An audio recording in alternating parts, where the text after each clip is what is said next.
오늘 코스피가 2% 넘게 반등해 2200대로 올라섰습니다. 코스피는 전 거래일보다 2.5% 오른 2209.38로 거래를 마감했습니다. 코스닥 지수도 전 거래일보다 3.59% 오른 696.79로 장을 마쳤습니다. 원달러 환율은 3거래일 연속 하락해 1426원 50전에 거래를 마감했습니다. 끝으로 날씨입니다. 오늘은 전국이 흐린 가운데 내일까지 곳곳에 비가 이어지겠습니다. 충북 남부와 남부, 제주도는 낮까지, 경남 해안은 오후까지 비가 내리겠고 강원 영동 지방과 경북 동해안은 내일까지 비가 이어지겠습니다. 서울, 인천, 경기 서부에도 내일 새벽부터 오전 사이 비가 오는 곳이 있겠습니다. 예상 강수량은 강원 영동 지방이 내일까지 최고 80mm 이상, 경북 동해안과 제주 산지에는 20에서 60mm, 그 밖에 경북 북부 동해안을 제외한 영남 지방과 제주도는 5에서 30mm 등입니다. KBS 제1라디오 5시 뉴스를 마칩니다. 아나운서 이상협이었습니다. KBS 대한민국 중심 채널 KBS 1라디오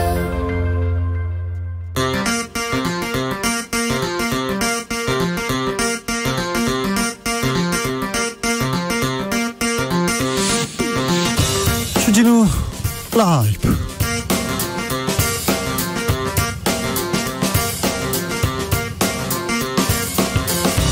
(2022년 10월 4일) 화요일입니다. 안녕하십니까, 주진우입니다.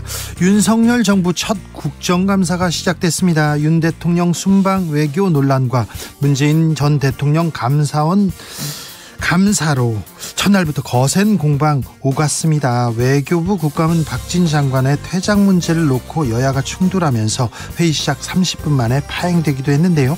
불붙은 국정감사장 분위기, 최영두, 박성준 의원에게 들어보겠습니다. 문재인 전 대통령 감사원을 향해 대단히 무례하다고 불쾌감 드러냈습니다. 여야 간 긴장 최고조에 이르렀습니다. 국민의힘은 문 전 대통령만 성역이 될 수 없다, 조사 수용하라, 이렇게 얘기하고 있는데요. 더불어민주당은 표적감사다고 1인 시에 돌입했습니다. 이번 논란 과연 어디로 향할까요? 박범계 의원에게 들어보겠습니다. 윤석열 대통령의 연이은 설화와 실수, 국내에서 논란이 되고 있습니다. 윤 대통령의 멘토로 알려진 심평 변호사는 이 논란들 어떻게 보고 있을까요? 윤석열 대통령을 향한 제언 직접 들어보겠습니다. 나비처럼 날아 벌처럼 쏜다. 여기는 주진우 라이브입니다.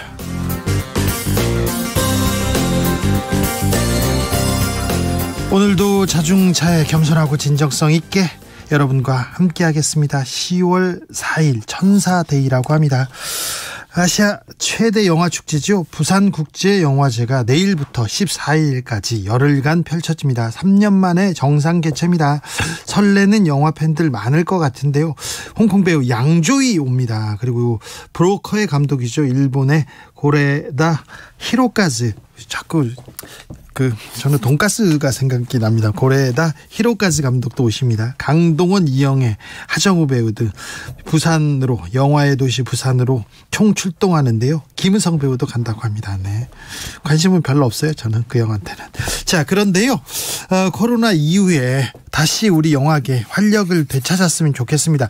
한국 영화가 세계적으로 존중받는, 그리고 이렇게 영향력 있는 컨텐츠 아닙니까? 그래서 한국 영화도 다시 좀 세계로 뻗어나갔으면 하는 생각합니다. 지금도 잘하고 있지만 말입니다. 여러분께서 생각하시는 내 생애 최고의 영화는 뭔가요? 인생 영화 있으면 좀 추천해 주십시오.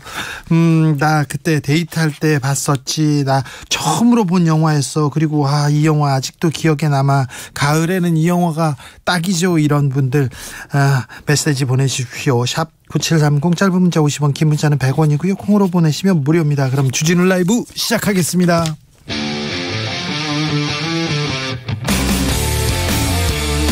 탐사보도 외길 인생 20년. 주 기자가 제일 싫어하는 것은?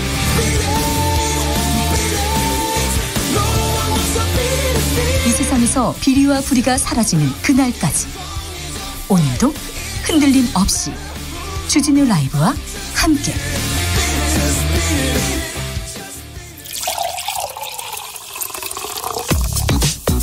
진짜 중요한 뉴스만 쭉 뽑아냈습니다. 주스 정상근 기자 어서 오세요. 네, 안녕하십니까. 북한이 또 미사일을 동해상으로 발사했습니다. 네, 북한이 오늘 오전 7시 20분쯤 중거리 탄도미사일 한 발을 발사했다고 합동참모본부가 밝혔습니다. 이 미사일의 비행거리는 4,500여 킬로미터, 고도는 970여 킬로미터였다고 하고요. 네. 속도는 약 마하 17로 탐지가 됐습니다. 그런데 이 미사일이 일본 상공 통과했습니까? 네, 북한의 미사일이 일본 상공을 통과한 것이 5년 만에 있는 일입니다. 네. 이에 일본 정부는 비행 경로 지역인 홋카이도 그리고 본토 최북단인 이 아오모리현 등의 대피령을 발동하기도 했습니다. 지하로 대피하라 이렇게 얘기하기도 했는데요. 계속되는 미사일 도발 우리 정부 즉각 규탄했습니다. 일본의 반응도 나왔네요. 네, 미사일 발사 직후 국가안보실은 김성한 안보실장 주재로 긴급 국가안전보장회의 상임위원회를 개최하고 대응 방안을 점검했습니다. NSC 참석자들은 북한의 IRBM 발사는 UN 안전보장이사회 결의에 대한 명백한 위반으로 한반도 및 동북아 지역을 비롯해 국제 평화를 위협하는 중대 도발로 규정하고 강력 규탄했습니다. 윤석열 대통령이 NSC 회의 도중 회의장을 찾았는데요. 북한의 이번 도발이 유엔의 보편적 원칙과 규범을 명백히 위반했다라고 비판했습니다. 기시다 일본 총리도 북한의 미사일 발사를 폭거라며 강하게 비난한다라고 말했습니다. 오늘부터 국정감사 시작됐습니다. 외통위는 시작부터 파행됐습니다. 네, 여야가 국정감사 첫날인 오늘 국회 외교통일위원회 외교부 대상 국감에서 박진 외교부 장관의 퇴장 문제를 놓고 정면 충돌했습니다. 민주당 의원들은 지난달 말 국회에서 박진 장관 해임 건의안이 통과된 것을 거론하며 네. 박진 장관의 국감장 퇴장 그리고 장관직 사퇴를 요구했는데요.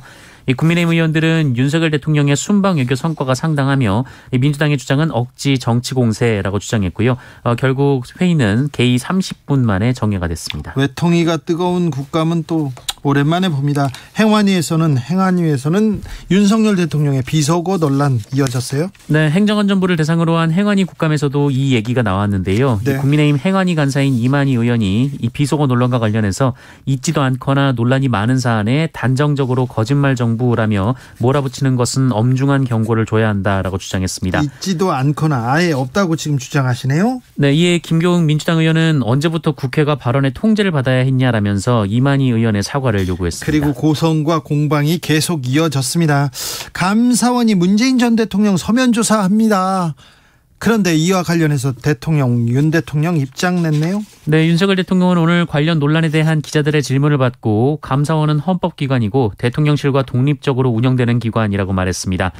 또한 윤석열 대통령은 국민의힘이 주장하는 진상규명 과정에서 그 누구도 예외나 성역이 될 수 없다는 입장에 대한 의견을 묻는 질문에 대해서도 일반적인 원칙 아니겠느냐라며 힘을 실었습니다. 감사원의 감사에 대해서 민주당은 계속해서 반발하고 있습니다. 네, 민주당 정치보복 수사대책위원회 간사인 김혜재 의원은 오늘 52개 공공기관으로부터 확인한 결과 감사원이 총 30곳에 대해 감사 자료를 요구했다라고 밝혔습니다. 그런데요. 이 52개 공공기관은 국민의힘이 지난 3월 이 자체 전수조사를 한 결과 이 문재인 정부 임기 말 알박기 인사가 이뤄졌다 이렇게 지목한 곳인데요. 이 중 절반 이상의 예비감사가 진행됐거나 실지감사에 착수했다라는 겁니다. 문재인 정부에서 임명한 그 기관장이 있는 그 부서만 그런 그 기관만 감사원이 감사를 하고 있다 이렇게 주장하는 거군요. 민주당에서는 범국민 저항운동 경고했어요. 네, 민주당은 어제 감사원을 직권남용 혐의로 고발하고 범국민 저항운동을 벌이기로 했습니다. 민주당은 윤석열 정권이 시작한 싸움이라며 국민과 함께 문재인 전 대통령을 정치보복의 올가미에 가두려는 윤석열 정권의 음모에 맞서 싸울 것이다라고 밝혔습니다. 잠시 후에 박범계 의원에게 어떤 취지인지 자세히 물어보겠습니다. 10월 4일입니다. 오늘은 14 공동선언 있었던 날인데요. 문재인 전 대통령 메시지 냈습니다. 네, 문재인 전 대통령은 오늘 14 남북 정상선언 15주년을 맞아 SNS에 글을 올렸는데요. 한반도 상황이 매우 불안하다며 남북한 모두 대화 모색에 나서야 한다라고 촉구했습니다. 네. 문재인 전 대통령은 남북 정상화 14선언을 통해 남북관계와 평화 번영에 담대한 구상을 밝혔지만 유감스럽게도 그 정신은 다음 정부로 이어지지 못했다라고 했고요. 네. 그러나 4.27 판문점 선언과 9.19 평양 공동선언으로 되살아났고 한 걸음 더 진전을 이뤘는데 지금 또다시 한반도 상황이 매우 불안하다라고 말했습니다. 지금 매우 불안한 상황이고 미사일을 계속 쏘아댑니다. 그래도 우리는 대화를 모색해야 합니다. 평화로 가야 합니다. 정부 여당이 여성가족부 폐지하려는 모양입니다. 네, 정부 여당이 어제 정부 조직 개편을 추진하기로 했는데요. 특히 관심이 모아지고 있는 부분은 여성가족부입니다. 윤석열 정부는 여성가족부를 폐지하는 대신 보건복지부 내에 차관급으로 여성가족본부를 신설할 계획이다라는 보도가 나왔는데요. 여성가족부 업무 중 여성 고용 관련된 부분은 별도로 고용노동부로 이관하는 방안도 고려 중이라고 합니다. 재외동포청 신설도 포함하고 있다는데 정부 조직법 어떻게 되는지 조만간 저희가 시간을 갖고 자세히 좀 분석해 보겠습니다. 영빈관 신축하겠다 이렇게 예산을 책정했다가 반발이 많으니까 국민들이 이거 뭐냐 물어보니까 안 한다 이렇게 했습니다. 어제 한병도 의원은 근데 영빈관 예산 지금 철회하지 않았다 이렇게 지적하기도 했는데 아무튼 대통령실에서 청와대 영빈관은 절대 하루도 사용하지 않을 방침이라고요? 네, 대통령실이 영빈관 신축을 포기하고 동시에 청와대 영빈관도 이용하지 않기로 했다라는 보도가 나왔습니다. 청와대와 함께 이 청와대 영빈관도 이미 시민들에게 개방된 공간이라는 이유에서인데요. 네. 대신 대통령실은 이 대규모 외빈 방문으로 청사 내의 공간이 부족할 경우 인근의 국립중앙박물관 등 외부 시설을 이용하는 방안을 검토하고 있다고 합니다. 검찰이 성남FC 관련해서 압수수색 이어갑니다. 네, 수원지검 성남지청은 오늘 농협은행 성남시 지부, 판교 알파돔시티 사무실, 현대백화점 압구정본부와 판교점 등 7곳의 수사관 등을 보내 압수수색을 벌였습니다. 관련 의혹과 관련된 세 번째 압수수색입니다. 성남FC 후원 의혹은 민주당 이재명 대표가 성남시장으로 재직하던 시절 성남FC 구단주로 있으면서 2016년부터 2018년까지 기업들로부터 성남FC 광고 후원금을 유치하고 특혜를 줬다는 의혹입니다. 네. 농협은 후원금 약 36억 원을 내고 2조 3천억 원대 성남시 금고 계약 연장 지원을 받았다. 이런 의혹이 제기되고 있고요. 네. 알파돔시티와 현대백화점은 주변 상인들의 백화점 개점 반대 민원을 해결하는 대가로 5억여 원의 후원금을 성남FC에 냈다는 의혹을 받고 있습니다. 경찰이 처음에 무혐의 처분했어요. 그리고 무혐의 처분하고 이거 혐의 없다 이렇게 판단한 기업들에 대한 압수수색도 이어집니다. 네, 여기에 최근 곽선우 전 성남FC 대표가 언론 인터뷰를 통해 경찰이 3년간 본인을 한 번도 부르지 않았다라면서 부실 수사를 주장하기도 했는데요. 네. 오늘 이와 관련해 박지영 이 경기남부경찰청장이 기자간담회를 했습니다. 박지영 청장은 당시로선 최선을 다한 수사였다라면서 혐의 입증에 필요한 증거와 진술을 확보해 소환 범위를 최소화했다라며 이 부실 수사 주장을 부인했습니다. 채널A 기자 명예훼손했다 이렇게 기소된 최강욱 민주당 의원 1심에서 무죄 선고받았습니다. 네, 서울중앙지방법원은 오늘 이동재 전 채널A 기자의 명예를 훼손한 혐의로 기소된 민주당 최강욱 의원에 대해 비방 목적이 있었다는 증명이 없다라며 무죄 판결했습니다. 네. 재판부는 피고인이 드러낸 사실은 사적인 사안이 아니라 기자의 보도윤리와 정당한 취재활동, 언론과 검찰의 관계 등 공적인 관심사항에 관한 내용이다라고 판결했습니다. 네, 국토부가 택시 대란 막겠다 이렇게 얘기하면서 대책을 냈어요. 네, 관련 대책에 따르면 이르면 이달 중순부터 수도권에서는 밤 10시부터 새벽 3시 사이에 택시를 잡을 경우 호출료가 최대 5천 원으로 인상이 됩니다. 택시 호출료 5천 원으로 인상. 그리고요. 네, 승객이 호출료를 내는 경우에는 목적지를 표시하지 않거나 강제 배차를 해서 이 단거리 콜을 택시기사가 걸러낼 수 없도록 한다라는 방침입니다. 또한 택시기사들이 원한다면 수익이 높은 심야 시간대에만 일할 수 있는 파트타임 근무를 도입하고 이 택시회사에 취업할 때 거쳐야 하는 절차를 간소화하기로 했습니다. 택시 대란 막겠다 그러면서 택시 가격 올리겠다, 호출료 올리겠다고 하는데 택시 가격 올리면 택시가 늘어날까요? 사장님 배만 불리는 거는 아닐까요? 또 이것도 지켜보고 있겠습니다.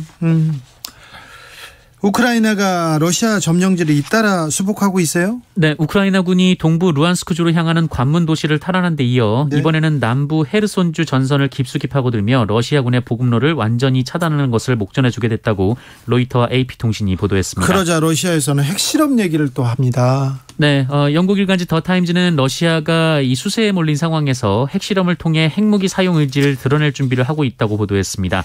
이 보도에 따르면 러시아 국방부의 핵 장비 전담 부서의 열차가 우크라이나 전방을 향해 이동하는 모습이 포착됐다라고 하는데요. 푸틴의 미치광이 전략이 더 이렇게 퍼지고 핵을 만지작거리고 그러진 않아야 될 텐데 전 세계가 이 푸틴을 막아야 될 텐데 걱정입니다. 코로나 네. 상황은 어떻습니까? 네, 오늘 코로나19 신규 확진자 수는 16,423명입니다. 어제보다 4,200여 명 늘었지만 휴일 검사 건수 감소 영향으로 지난주와 비교하면 22,000여 명 적습니다. 화요일 발표 기준으로 10,000명대 확진자가 발생한 것은 여름 재유행 이후 13주 만입니다. 이 재원 중인 위중증 환자는 353명으로 어제보다 8명 줄었고요. 사망자는 19명으로 63일 만에 10명대로 내려왔습니다. 주스 정상근 기자와 함께했습니다. 감사합니다. 고맙습니다. 인생 영화가 뭐예요? 추천하고 싶은 영화가 있습니까? 물어봤더니 많이 보내주십니다. 8479님께서 20대 때 처음 이성과 극장 가서 봤던 흐르는 강물처럼 지금 보면 그때 멋진 배경이 그때는 눈에 들어오지도 않았어요. 가을만 되면 생각납니다. 흐르는 강물처럼요. 알겠습니다. 1840님 제 영화는요 티모시 살람의 Call Me By Your Name입니다. 여성분이실 거예요. 여성분들 그렇게 이렇게 책과 영화를 여러 번 봤어요. 지금도 세상에 존재하는 가장 아름다운 남자는 티모시 살라메인 것 같아요. 몇 년 전 부산국제영화제 왔을 때 못 본 게 너무 아쉽습니다. 1840님 같은 분 한 5,000명 계신 것 같아요. 4516님 탕웨이 현빈 주연의 만추 생각납니다. 바바리 코트 꺼내 입어야겠어요. 바바리 입어야 될 때가 왔습니다. 내일 추워진대죠? 네, 바바리 입을 때 됐습니다. 바바리 입을 시즌 그런 시기가 짧습니다. 그러니까 입으셔야죠. 2584님 저는요 최진실 박신양 주연의 편지 보고 많이 울었어요. 가을에 생각나는 영화입니다. 네, 최진실 배우가 세상을 뜬 게 10월 2일이었고 그게 또 10년도 넘었네요. 네, 양광숙님 몇십 년 전 혜은이 주인공의 제3한강교를 보면서 남친과 처음 한 공간에서 설렜던 기억 납니다. 지금은 그 남친이 남편이 되어서 해로한 지 40년 잘 살고 있답니다.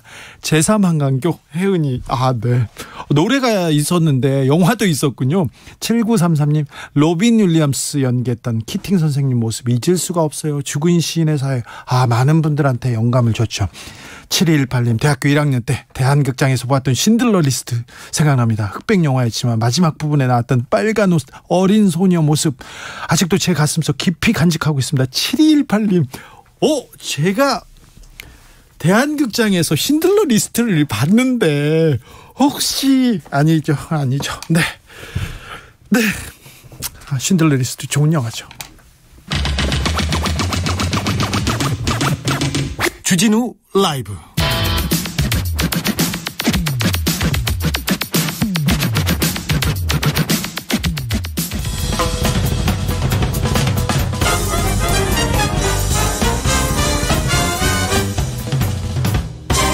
훅 인터뷰. 모두를 위한 모두를 향한 모두의 궁금증 훅 인터뷰.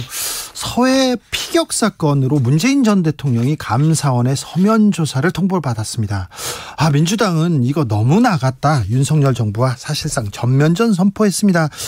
감사원을 직권 남용 혐의로 고발했고요. 범국민 저항운동도 벌이겠다고 합니다. 최고조로 이르고 있는 여야 강대강 대치 어떻게 풀까요? 무엇이 문제일까요? 더불어민주당 윤석열 정권 정치탄압 대책위원장 박범계 의원 모셨습니다. 안녕하세요. 네, 반갑습니다. 네, 감사원에서 감사를 하겠다고 합니다. 그런데요, 이게 정치적이고 정략적이라고 볼 수밖에 없다 이렇게 얘기하셨는데 왜 그런 건가요?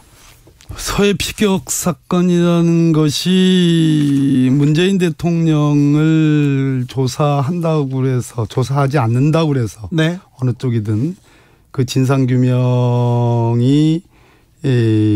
명확하게 안 해도 대통령을 조사하지 않아도 네. 될 수 있는 사건입니다. 그게 정보통신망법상의 명예훼손이 핵심인데 월북이냐 아니냐 사건 정도인데 물론 진상을 규명해야지 그 유가족의 그 아픔을 달래주는 면이 있지만 과연 전직 대통령을 이 시점에 그렇게 이메일로 통보해가지고 네.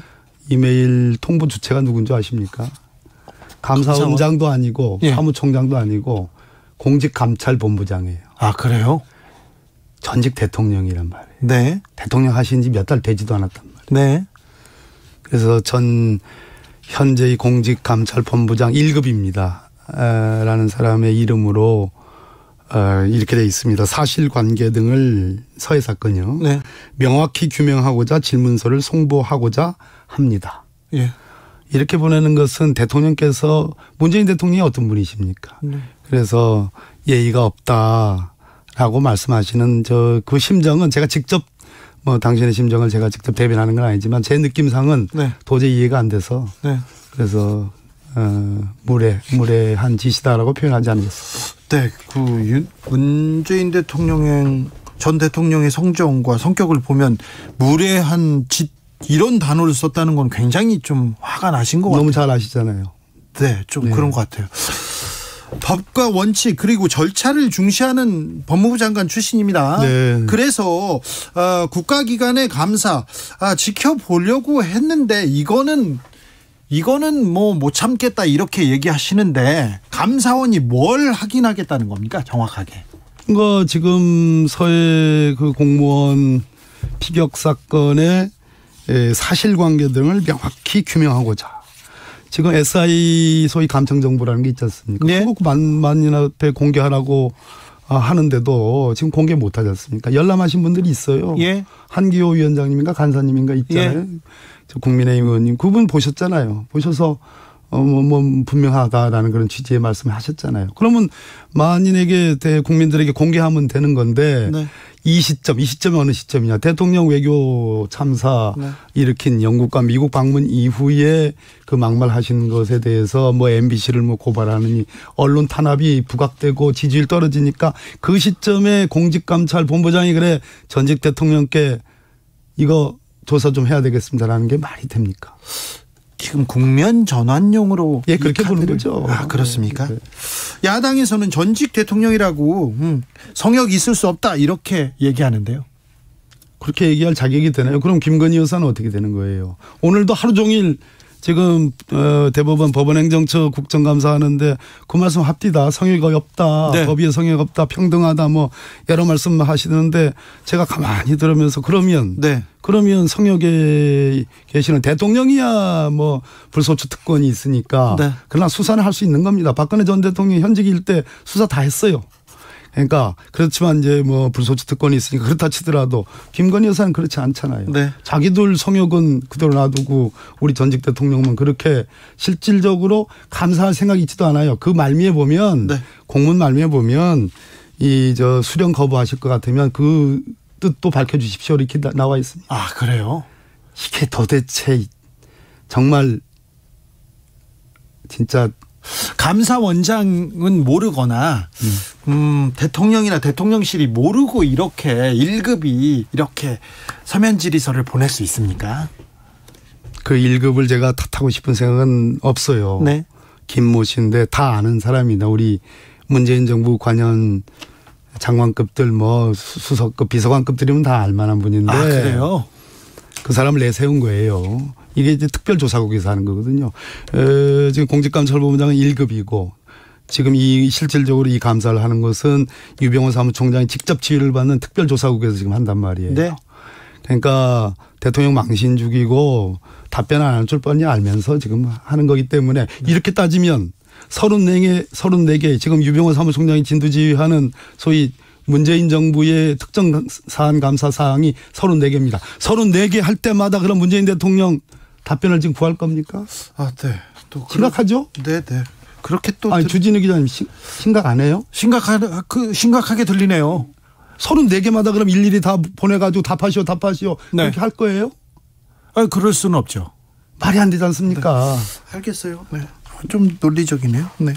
근데요, 오늘 윤석열 대통령이 출근길 문답에서 감사원은 독립운영 헌법기관이다. 대통령실과 독립적으로 운영된다. 이렇게 얘기하고 선을 긋고 들어가셨습니다. 어떻게 들으셨습니까? 치고 빠지기죠. 치고 빠지기. 이 감사원 유병헌 사무총장이 사실상 진두지휘하는 이 문재인 정부에 대한 34개 특정사안 감사 이것의 시작, 특히 이 서해 사건의 감사 시작이 윤석열 대통령이 제일 먼저 하신 말씀이잖아요. 네. 진상규명해야 된다 했지 않습니까? 네, 대통령께서. 네. 예. 그 대통령이 재채기하면 밑에는 곧불 걸려요. 그러고 나서 여당 인사들이 쭉 얘기했지 않습니까? 예. 그래놓고 오늘은 감사원이 뭐 헌법상의 뭐 독립기관이다, 대통령실과는 무관하다 이렇게 말씀하시는데 그건 당신이 치고 빠지시는 거예요. 예, 먼저 말씀은 하셨죠. 자, 그런데요. 감사원이 질문지를 보냈어요. 근데 수령 거부했어요. 질문지를 다시 재송부하면 어떻게 대응합니까? 저는 재송부할 거라고 보지 않아요. 14일이면 이제 결과 발표한다는 거거든요. 네. 그러니까 답하지 않을 것이라고 보고 지금 보냈다는 말씀 제가 아까 말씀드렸죠. 네. 수령 거부하시는 경우는 뭐 어쩌고. 그래서 재송부할 것 같지는 않고 재송부하면 박범계 위원장 당신 가만히 있을 거요라는 질문으로 들립니다. 네. 예. 이미 가만히 있지 않겠다라고, 전 국민적 저항과 함께 하겠다. 그런 제안도 드렸고, 저희들, 네. 감사원에서 감사를 하면요. 보통 수사기관에 이렇게 수사 요청 이렇게 검찰에 보내잖아요. 네. 만약에 그럴 경우는요. 그것도요. 네. 참 주진우 기자님. 예. 감사원법에 지금 고발이 맨 마지막에 나와 있습니다. 예. 그 고발 다음에 낮은 단계가 수사 의뢰. 요즘은 또 뭐 월성 원전 감사 이후에 선풍적인 인기를 끌고 있는 것이 수사 참고 자료 송부 이런 게 있어요. 예. 법률상으로는 고발 외에는 없고 이 고발도 맨 나중에 즉 시정 조치라든지 무슨 징계라든지 또는 뭐 변상이라든지 무슨 권고라든지 이러한 미래지향적인 제도 개선에 포커스가 원래 맞춰져 있지. 예. 고발이 주 능사가 아니에요. 감사원은. 네. 근데 요즘 바뀌었어요. 고발이 주 능사입니다. 그러니까 고발을 위해서 예비 수사기관이에요. 고발을 위해서 지금 착착 가는 거 아니냐 이렇게. 그렇습니다. 우리는 그렇게 볼 수밖에 합동 수사하고 있다고 밖에 저는 판단이 안 되어져요. 네. 만에 하나 수사 요청하면요. 누굴요? 문재인 대통령에 대해서요. 그 말이 됩니까? 그게? 아니 지금 질문지를 보낸 것도 말이 안 된다면서요. 예, 말이 안 되기 때문에. 네. 그건 금도를 넘어서는 거죠. 지금은 금도를 이미 넘었어요. 넘었어요. 예. 한 번 넘기가 어렵지 두 번 넘고 세 번 넘는 거는 뭐 그렇게 어려울 것도 아닌 것 같은데. 그래서 저희들 조치할 겁니다. 좋지요? 예, 아프게 내용 담아가지고 네. 공수처에 고발할 예정입니다. 그렇습니까? 그것만 있지 않아요. 한 서너 가지 준비하고. 몇 가지 준비하고 계시군요. 네. 범국민적인 저항운동 제안하셨고요. 당내에선 촛불 시위 얘기도 나오는 것 같습니다.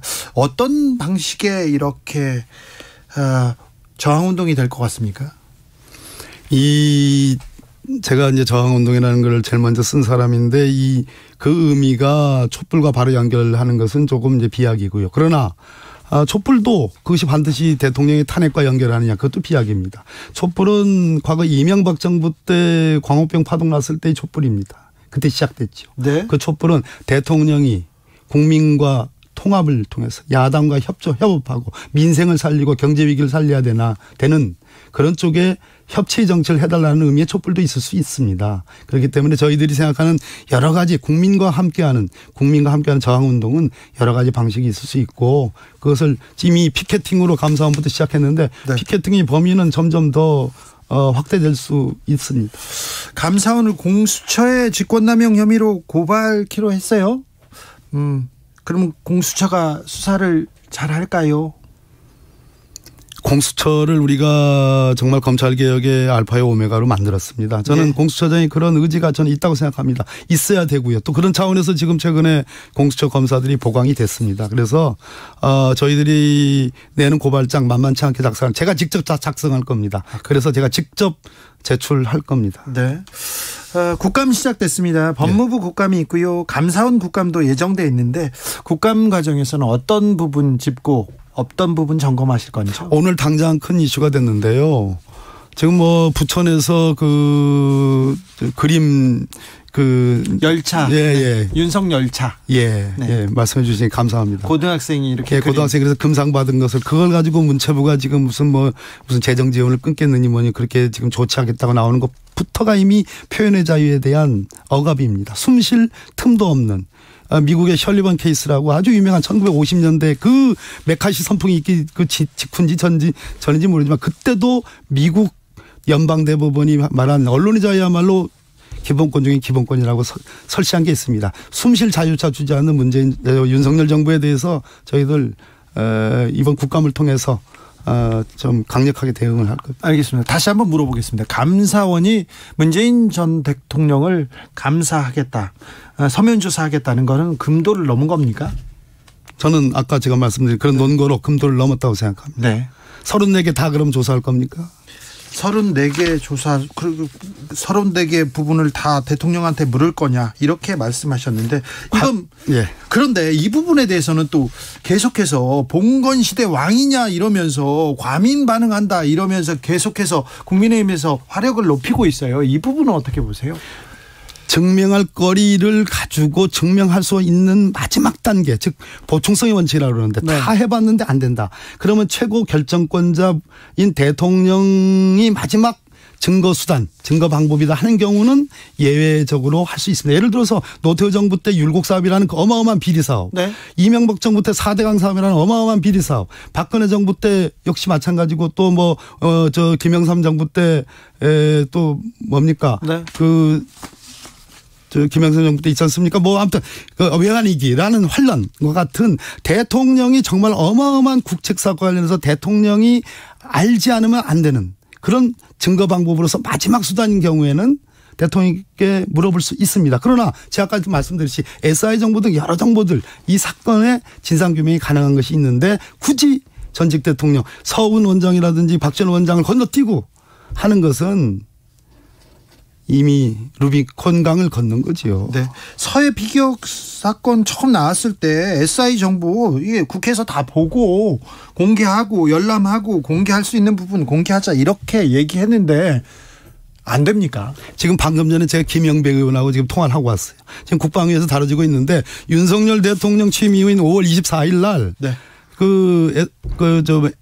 상임위원회 국가안전상임위 있지 않습니까? 네. NSC 상임위원회에서 이 사건을 종결하느냐 여부가 있었는지 여부를 지금 논란 중에 있답니다. 국방위에서. 네. 여러 가지 우리 의원들은 여러 가지 근거를 대고서 이미 그것은 증거 부족으로 종결하자라는 그런 주장이 있다라고 지금 얘기를 하고 있어요. 저쪽 상대방 측은 좀 아니라고 얘기를 하고 있지만 아무튼 이것이 논란이 되고 있으니까 지켜보면 저는 이 문제는 클리어 된다고 생각합니다. 네. 평소에 이렇게 차분차분하신 분인데 이 문제에 대해서는 굉장히 좀 흥분하시네요. 예, 흥분. 화나세요? 화났죠. 네, 알겠습니다. 이건 있을 수 없습니다. 거꾸로 한번 생각해 보세요.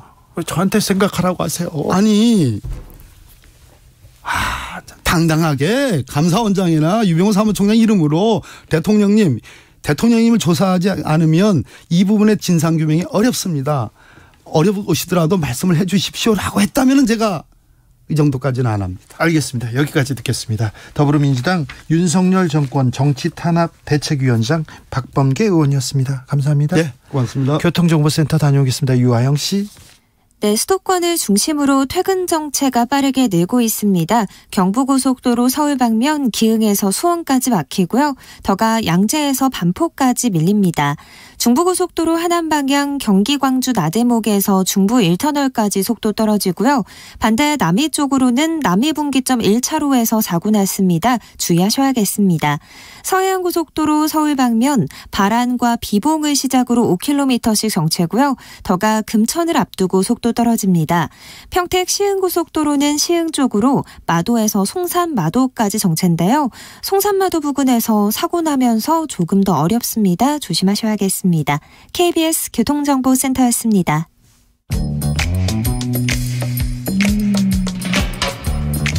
오늘의 정치권 상황 깔끔하게 정리해드립니다. 여당 야당 크로스 최가박과 함께 최가박당. 여야 최고의 파트너입니다. 주진우 라이브 공식 여야 대변인 두 분 모셨습니다. 최영두 국민의힘 의원 어서 오세요. 네, 안녕하십니까. 박성준 더불어민주당 의원 어서 오세요. 네, 안녕하세요. 네, 바쁘시죠 최영두 의원님? 지금 국정감사 중입니다. 하다가 오셨어요? 하다가 왔죠. 네. 일 마친다고. 예. 네. 얼마나 중요합니까? 오늘 국감 어땠습니까? 안타깝죠. 좀 민생에 집중해야 되고 거대 야당이 또 경험도 많고 하시면서 네. 너무 파편적이고 또 뭘 그냥 정부와 여당에 참 부족한 게 많죠. 네. 그것만 덜쳐내고 나라가 되겠습니까? 국회가 책임을 지고 거대 여당이 함께 나가야 되는데 네. 안타까운 점이 많습니다. 저도 진짜 안타까워요. 왜 윤석열 정권이라고 표현해야 되겠네요. 윤석열 정권 왜 남 탓만 하는 거예요 도대체. 남 탓을 해. 자기가 잘하면 되는 거거든요. 네. 자기가 잘할 때 실력을 보여줄 때 다 따르는 겁니다. 오늘 우리 박범계 장관이 많이 하셨기 때문에 오늘 저한테 많이 주기 바까지 주겠어요. 많이 드릴게요. 예, 예. 네. 저는 오늘 그냥 가만히 있을게요. 네. 좀 잘 좀 했으면 좋겠어. 네. 자, 그런데 잘못하는 것도 인정도 하고 그러면 되잖아요. 왜 잘못하는 거 인정도 자, 근데 하고. 윤석열 정부가 그냥 넘어진 겁니까? 민주당이 태클해서 넘어진 겁니까? 그렇지 않죠. 이 윤석열 정권의 가장 큰 특징은 국민이 바라볼 때 지금 국정 지지율이 24%까지 내려갔다라는 것은 이게 2017년 홍준표 당시 자유한국당 후보의 지지율이 24%였어요. 그러니까 다 빠지고 지금 그 보수층의 콘크리트 지지층만 남았는데 왜 빠졌느냐. 결국은 보다 나은 국민의 삶을 책임지기가 어렵다라는 국민이 판단한 거예요. 결국은 윤석열 정권이 무능하구나. 그리고 무능을 넘어서 이번에 외교 참사하는 거 보니까 거짓말까지 하더라. 그리고 이걸 거짓말을 또 부정하더라. 오늘 뭐 박근계 이 KBS도 자, 최영두 공정 균형 방송을 찾아야 돼. 오늘 방송 시간 중에 지금 민주당 식단은 한 시간이 얼마나 많아. 내가 지금부터 좀 들어주세요. 네. 자, 답답합니다. 안타깝고 뭐 우선에 우리 여당이 좀 부족한 것도 사실이고 그렇습니다. 이 대통령이 우리가 대통령이 막강한 가지는 사실 권한이 없습니다. 권한이 절반도 안 되고요. 국회가 막강하죠. 우리 국회가. 근데 국회에 지금 169석, 170석 뭐 사실상 친여권형 무소속까지 치면 170석이 넘죠. 여기까지 해버리면은 아무것도 안 되지 않습니까? 지금 뭐 박진 장관 회의만 해가지고 해임하라고 지금 뭐 국정감사도 파행시키고 있죠. 이렇게 해가지고는 우리 대통령도 이제 더 열심히 하셔야 되고 또 저희 여당도 좀 분발해야 되는데 이게 어디까지나 국회가 처음부터 이 큰 따지고 보면은 역대 대통령 선거에서 지금 윤석열 대통령이 가장 많은 득표를 했습니다. 마찬가지로 낙선자 중에서는 이재명 지금 대표가 가장 많은 득표를 했죠. 이게 극단적 대립이 지금 이어져서 이렇게 되겠습니까? 그래서 지금 저희들이 잘못 부족한 부분은 저희들이 수습할 테고요. 또 무엇보다도 윤석열 대통령이 협치에 대한 의지가 강합니다. 그런데 제일 최근에 안타까운 것은 오늘도 사실 그 국회에서 의원이 이 여권의 대표 지도부 한 분을 만나서 제가 말씀을 드렸습니다. 지금 MBC 사태 이거는 좀 상황이 다른 겁니다. 이거 야당과 싸우려는 것도 아니고 네. 언론과 뭘 맞서려는 것도 아니고 MBC 사태요? MBC의 그 자막 조작 사건, MBC 사건 그 부분은 이거는 그래서 민주당이 이 문제를 가지고서 여당과 하려고 이렇게 해서는 안 됩니다. 왜냐하면은 이건 단순한 겁니다. 진실에 관한 문제고 자 민주당의 그 보도 첫 보도 그대로입니다. 지금 그중에 뭐 바이든이 날리면 모르겠지만 국회가 뭐 하면 뭐 어떻게 뭐 그거 아니었습니까? 그런데 거기에다가 미국 국회가 해서 바이든이 쪽팔려서 어떻게 했죠. 해놓고 이 뜻이 어디서 드러나냐면 다음에 미국 정부하고 미국 백악관하고 미국 국무부에 MBC가 영문으로 보냅니다. 그는 포커스란 말도 들어가요. F라는 말은 그 미국 방송에서 금지되는 말입니다. 저는 사과합니다. 네. F 발음된 그런 비속어 얘기가 들어갔습니다. 그런 비속어로 가지고 미국 정부부에 이렇게 입장을 밝히라고 촉독을 해요. 그게 뭐냐면은 이건 처음부터 불분명한 언어는 특히나 네이버 클럽으로 돌려봐도 바이든이라고 안 나온다고 합니다. 그런데 그걸 가지고서 이렇게 한 뒤에 단정적으로 하고 지금 MBC가 그 문제에 대해서 뭐 유보적인 판단을 하거나 한 적이 있습니까? 그런데 끝까지 해서 이걸 뭐 언론으로 모르는데 이거는 진실로 가고 다음에 지금 너무 나라가 어렵기 때문에 여야 협치를 해야 되고 또 야당이 서운해하고 야당이 곡해 오해하시고 또 우리가 야당이 소홀했던 부분은 대통령께서도 그렇고 우리 여당 지도부가 이제 어떤 기회가 있을 겁니다. 지금 근데 이렇게 대치돼 가지고 어렵기는 한데 지금 나라가 협치를 하지 않으면은 정말 위태로운 지경에 서 있습니다. 박성준 의원 조금만 말 시킬게요. 1분만. 한숨 쉬었기 때문에 1분 줄게요. 박범계 의원이랑 같이 합산했어요. 내일 김기현 또 의원도 오십니다. 국민의힘에서. 이 조작이란 단어를 함부로 쓰면 안 되는 거고요. 자막 조작. 아니, 맞죠? 그러니까, 왜? 아니, 미국이란 말이 잠깐만 저도 말 좀 하고요. 네. 뭐냐면 지금 미국이라는 표현을 썼으니까 그걸 최영두 의원님이 언론 출신이기 때문에 자막은 당시 글로벌 펀드인데 전염병 퇴치라는 글로벌 펀드에 대한 회의였단 말이에요. 그 당시. 그 당시 회의였고 미국의 재정이라고 하는 것은 미국 의회의 통과 사안이란 말이에요. 그래서 전체 나왔을 때 대통령의 문맥을 봤을 때 충분히 이해할 수가 있는 거고 그때 그러지 않았습니까? 그 김은혜 홍보수석이 또 부정을 해요. 미국 의회가 아니다라고. 또 한국 국회의원이라고 또 거짓말했다가 지금 또 뭐라고 했냐면 대통령이 기억도 못한다. 이렇게 또 얘기하고 있고 지금 무슨 얘기냐면 15시간 동안 실질적으로 대응도 제대로 못하면서 이걸 뭐라고 하냐면 지금 윤석열 대통령이 실질적으로 국민의 신뢰가 깨지다 보니까 이걸 프레임을 전환하기 위해서 MBC의 언론 탄압의 프레임으로 좀 넘어가고 있단 말이에요. 이거 자체가 조작으로 가고 있는 거예요. 자, 우리는 비속어 논란은 여기까지만 가자고요. 네, 자, 한마디만 더 버틸게요. 잠시만요. 더 버틸게요. 제가 김기현. 자, 아니 왜냐하면 글로벌 펀드 그 이야기했으니까 미국은 글로벌 펀드도 지금도 엄청나게 하고 있습니다. 그래서 미국에서 그런 일이 있을 수가 없어요. 그거는 박진 장관이든 윤석열 대통령이든 이제 걱정은 이제 우리가 1억 달러를 했는데 이게 참 우리나라로서는 좀 큰 금액입니다. 그런 걱정이 실렸겠죠. 알겠습니다. 여기까지 하고 저희는 다른 이슈로 넘어가겠습니다. 저희는 그 국민의힘 얘기는요. 성일종 정책위원장 김기현 의원 말고요. 모셔다가 또 자세히 잘 들을 테니까 오늘 또 걱정 마세요. 변중되니까. 오늘은 민주당 의원, 내일은 이렇게 국민의힘 의원 모십니다. 박성준 의원님께서 아까 지적하셨는데 윤 대통령 직무수행 잘하고 있다. 24%에 머물렀다고 했는데 지난 27일에서 29일 전국 성인 1000명 대상으로 조사했습니다. 한국 갤럽에서 자세한 내용은 갤럽 홈페이지 혹은 중앙선거 여론조사 심의위원회 홈페이지 참조하시면 됩니다. 다른 이슈로 갈게요. 여론조사는 또 그렇게까지 다 자세히 얘기해야 되는 거죠. 그러니까 수치 내면 안 돼요. 갤럽에서 뭐 했으니까요. 알겠습니다. 언론 보도 나온 거니까요. 이제 다른 얘기 하다니까요. 그런데요.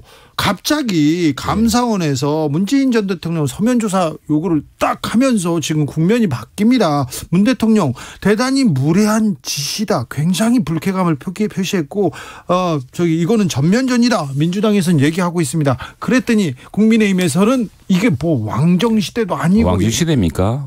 이 법 앞에 모든 사람 평등한 것이고 다음에 우리 문재인 전 대통령께서도 과거에 박근혜 대통령에 대해서 그때는 박근혜 대통령 검찰 조사 현직 대통령인데 검찰 조사를 받으라 그랬습니다. 근데 이제 그거는 뭐 과거를 또 이야기할 건 어려운데 역대 대통령 네 분에 대한 감사원이라든가 조사 요구가 있었습니다. 서면 조사 요구했습니다. 대통령이 전직 대통령이기 때문에 정중하게 서면 조사를 하는 것이죠. 왜냐? 근데 이 착각하지 마셔야 될 게 이 조사가요. 이 정부에서 시작된 게 아닙니다. 이 조사가 서해 공무원 사건이 피살되지 않았습니까? 그분들이 탈북자 가족으로 이제 이게 누명 각인이 지키니까 이걸 벗어나려고 국가인권위원회 호소도 하고 이래가지고 국가인권위원회도 조사를 하라 그랬던 사안입니다. 그런데 이제 우리 국민 모두 생명이 소중하지 않습니까? 그래서 이제 조사가 진행되고 있고 이거는 지금 고소인 고발인 가족들이 당사자가 있습니다. 그래서 그분들이 청원을 하고 해서 진행하는데 감사원 감사까지 넘어갔죠. 넘어갔으면 감사원에서는 여러 가지 이제 여기에 대해서 종결을 해야 됩니다. 그래서 대통령께 당시에 이 문제에 대해서는 뭐 대통령이 보고받으셨습니까? 뭐 그랬을 리가 없지 않겠습니까? 뭐 등등해서 대통령께서 간단하게 우리 국민 목숨이 소중하고 내가 그랬을 리가 있겠나 하고 답변하시면 되는 문제예요. 최영두 의원님 제가 그런데 무례하다는 이유가 말도 안 되는 이야기죠. 잠깐 들어보세요. 언제 그렇게 이야기한 적이 있습니까? 진짜 무례해요. 왜 그러냐면 이 서해 공무원 피격 사건은 제가 당시 국방위원회에 있었거든요. 그때 비공개 회의에 있었어요. 그때 여야 의원이 다 있었고 그 당시에 한기호 의원이 국민의힘 간사였습니다. 다 그 국민의힘에 있는 국방위원들 다 알고 있던 내용이었고 그래서 국방위원회 그 당시 회의록을 비공개 회의록을 공개하면 돼요. 그리고 또 하나는 정보위원회에서 그 당시 우리가 얘기하는 SI 정보만 제대로 파악해서 진실 규명을 하면 이건 아무 문제가 없는 거예요. 그렇습니다. 아무 문제 없기 때문에 대통령께서 그렇게 얘기하시면 되는 거예요. 그런데 이거 이제 뭐 서면 조사 안 해도 마찬가지입니다. 박근혜 대통령이나 이명박 대통령 서면 조사 답변 안 했어요. 그럼 그렇게 처리했다면 되는 거죠. 그런데 무슨 무리하고 말고 있습니까? 오늘 최영도 의원님 래퍼 같아요. 오늘 왜 그러면 저 공정한 발언권, 발언 시간을 보장받기 위해서. 제가 최영도 의원 좀 한 말씀만 드릴게요. 예. 노태우 대통령 당시는 7비리 그 국방비 관련된 비리가 언론에서도 그렇고 심각한 비리 문제가 터져가지고 마지막 조사 단계에서 왔다. 그리고 또 하나는 김영삼 대통령도 외환 위기에 대한 문제가 다 조사되고 터지고 나서 마지막 조사 단계에 온 거고요. 그다음에 누구죠? 이명박 전 대통령 같은 경우도 4대강 비리 다 터지고 다 언론에서 문제가 막 나오니까 마지막 조사에 나온 거란 말이에요. 예를 들어서. 그런데 지금 그러한 비중 있는 사건하고 이 소외 공무원 피격 사건과 관련해서는 제가 얘기하지 않습니까? 회의록에 대한 부분만 제대로 보면 진실을 밝혀줄 수가 있는 문제인데 왜 이거는 제가 볼 때 국민의힘이라든가 대통령실에서 실질적으로 국민 전환용으로 이 카드를 쓰는 거예요. 아니 그렇지 않습니다. 국민 전환용 카드 썼다면 저는 말렸을 겁니다. 국민의힘 내부에 지금 이렇게 결속을 다지기 위한 카드로 좀 쓰는 거예요. 그런데 이 지금 윤석열 정권의 가장 큰 특징은 뭐냐면 수사하고 조사하고 기소하면서 오늘 4시간 더 주시기로 하시죠. 알겠습니다. 그 수사 기소 좀 하지 마세요. 모든 게 수사 기소하세요. 이 상황에서 말하고 국민 전환용으로 문재인 전 대통령 카드를 쓰겠습니까? 그렇지 않고요.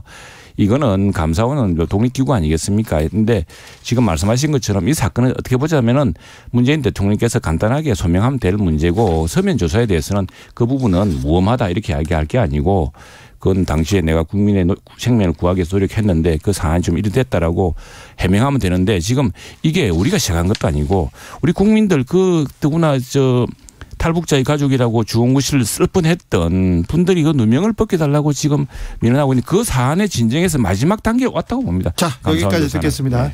네. 속보 알려드립니다. 검찰에서 허리 디스크가 아프다고 정경심 전 교수에 대해서 형 집행 정지 1개월을 허가했습니다. 650일 만에 정경심 전 교수는 석방됐습니다. 형 집행 정지로 병원으로 가서 치료를 받을 것 같습니다. 이재명 대표가 목소리를 높이기 시작했습니다. 독재 정권의 공포 정치 이런 단어까지 써가면서 지금 맹비난하고 나섰는데 어떻게 보셨어요? 이재명 대표의 그 사법 리스크를 줄이기 위해서 당대표 됐다는 건 다 아는 사실이고 지금 여기에 대해서 이게 과연 뭐 어느 정도 국민적 받을 수 있을 것인지. 근데 이런 리스크가 없는 분이 이런 말씀을 하신다고 하면 다르겠지만은 지금 뭐 그리고 지금 이게 모든 것을 다 그런 프레임으로 보고 그런 시각으로 보고 그런 안경으로 맞춰서 보면은 뭐라고 무슨 말이든 못 하겠습니까? 자유민주주의 국가에서. 그런데 지금 우리가 이 야당을 거슬러 가지고 한 발짝도 진전할 수 없는 상황에서 왜 일부러 그런 짓을 하겠습니까? 원래 법치 국가에서 가장 큰 흐름은 뭐였냐면 국가 권력과 특히 이제 공권력을 통해서 국민의 개인의 기본권이 침해되는 요소를 막기 위해서 법치국가를 만든 거거든요. 자의적 권력을 행사하지 말라는 건데 지금 윤석열 정권은 검찰, 경찰, 감사원을 동원해서 지금 먼지 탈탈 털고 지금 이 하나 잡듯이 모든 것을 다 털어가는 과정에서 지금 일이 이루어지고 있단 말이에요. 그게 뭐냐면 과거에는 총으로 정말 군사 쿠데타 일으킨 정권들이 그런 정치 공포 정치를 했는데 지금은 뭐냐면 검찰과 경찰 감사원을 동원해서 국가 권력을 장악해서 그런 모습으로 지금 가고 있는 거 아니겠습니까? 그런 차원에서 독재 정권과 지금 뭐가 다를 바가 있겠습니까? 그걸 독재 정권이라고 이야기하면 이전에 문재인 정부는 더한 독재 정권이었죠. 사람들 적폐로 모두 적폐로 몰지 않았습니까? 그런데 저희들은 그렇게 하지 않습니다. 그리고 이번 감사원 감사에 질문 요지는 아마 이런 것이 될 겁니다. 서해 공무원 관련 정보를 대통령에게 보고한 뒤에 그 6시간이 남아 있거든요. 대통령의 시간이 6시간 있었습니다. 그러면은 6시간 동안 우리 국민을 살리려는 어떤 노력을 하셨는지 하는 이런 문제에 대해서 그리고 또 청와대에서 갑자기 월북으로 규정하면서 이게 해경이 월북으로 규정을 하게 됩니다. 이 판단의 근거는 무엇이냐 이런 것들을 사실관계를 답하면 될 문제지 이걸 왕주 시도도 아니고 전직 대통령에 대해서는 아무 질문도 하지 마라 이 말이 됩니까? 아니 그러니까 제가 얘기하는 하나만 얘기할게요. 역대 대통령 선거에서 선거 끝나고 같이 경쟁했던 후보를 선거법, 그것도 방송 인터뷰에 관련된 내용으로 공직선거법으로 기소하거나 아니면 전임 대통령이 그 끝나자마자 감사원을 동원해서 네. 지금 서해 공무원 피격 사건에 대한 서면 조사를 하라고 하는 건데, 과거의 대통령이 제가 말씀드린 서면 조사 한 내용들을 보면 모든 언론이라든가 여론에서 비등하게 다 조사가 끝난 마무리 단계에 있었다. 이거는 뭐냐면 감사원의 조사도 제대로 안 했어요 지금. 네. 그 당시 서훈 국정원장이나 박지원 국정원에 대한 조사도 제대로 안 한 가운데서 대통령부터 조사하겠다라고 하는 건데 문재인 절차적 과정이 있는 거예요. 이건 뭐냐면 무례한 거죠. 조사한다는 사실을 뭐 대체로 공표한 것도 아닐 테고 아마 문재인 거고요. 대통령에게 이런 조사가 진행되어서 감사원에서 부득이 서면으로 하려고 합니다. 이렇게 했을 겁니다. 문재인 전 대통령이 무음하다라고 발끈 화를 내면서 공표된 사실이에요. 이제 연탄가스 정치로 좀 넘어가 보겠습니다. 홍준표 대구시장이 SNS에다 그런 썼어요. 이준석 전 대표하고 유승민 전 의원을 겨냥한 것 같은데, 틈만 있으면 비집고 나오는 연탄가스 정치 그만하라 이런 얘기 했던데. 제가 먼저 할게요. 홍준표 시장도 연탄가스 정치한 거 아니에요. 아, 그래요? 뭐냐면 역대 대통령 선거 끝나고 나서 홍준표 대표 2017년에 자유한국당 대표로 그렇게 패했으면 무슨 자격이 있습니까? 그 이후에 스멀스멀 나와서 정치하고 그 이재명 대표랑 똑 대깔코만이네요. 아니 지금 왜 홍준표 대표 왜 자꾸 돌려? 홍준표 대표 스멀스멀 나와서 보수파리 하면서 나와서 지금 정치해서 또 안 되니까 대구시장까지 내려가서 지금 정치하고 있는 거 아니에요. 지금 무슨 누구를 탓하고 있어요. 지금 제가 볼 때. 지금 그런데 홍준표 대구시장이 갑자기 지금 윤석열 대통령과 같이 서서 다음을 모색하는 거 아니겠어요? 이런 식으로 가면 갑자기 좀 스멀스멀 정치한 거죠 지금. 그 상당히 균형 감각이 있다고 봐야겠죠. 제 말에 좀 인정을 하되 최영준 제가 얘기하니까 표정이 나 그리고 인정하는 표정이 인정하는 문득 생각해 보니까 우리 박 의원님 말씀 듣고 보니까 우리 이재명 대표가 홍준표 대표의 전례를 잘 살펴보셔야겠다 생각이 드네요. 그때 우리도 사실 저도 말렸는데 갑자기 대선 지고 나서 당대표 나오시더라고요. 그래가지고 지방선거를 또 지는 바람에 그냥 금방을 못 나시죠. 네. 속보 알려드리겠습니다. 한미 전투기가 정밀 폭격 훈련을 실시하기로 했습니다. 북한의 미사일 도발에 대한 대응으로 보이는데 이렇게 계속 강대강으로 서로 북한이 오늘 우리가 살펴볼 문제가 우리가 안보에서 사실은 이걸 누가 지켜주는 게 아니지 않습니까? 그런데 북한이 지금 계속 핵미사일 도발을 하고 있습니다. 더구나 핵미사일을 아무 때나 쏠 수 있다고 법으로 규정한 나라도 없습니다. 그런데 이게 지금 한미 간에 아직 핵은 아니고 미사일.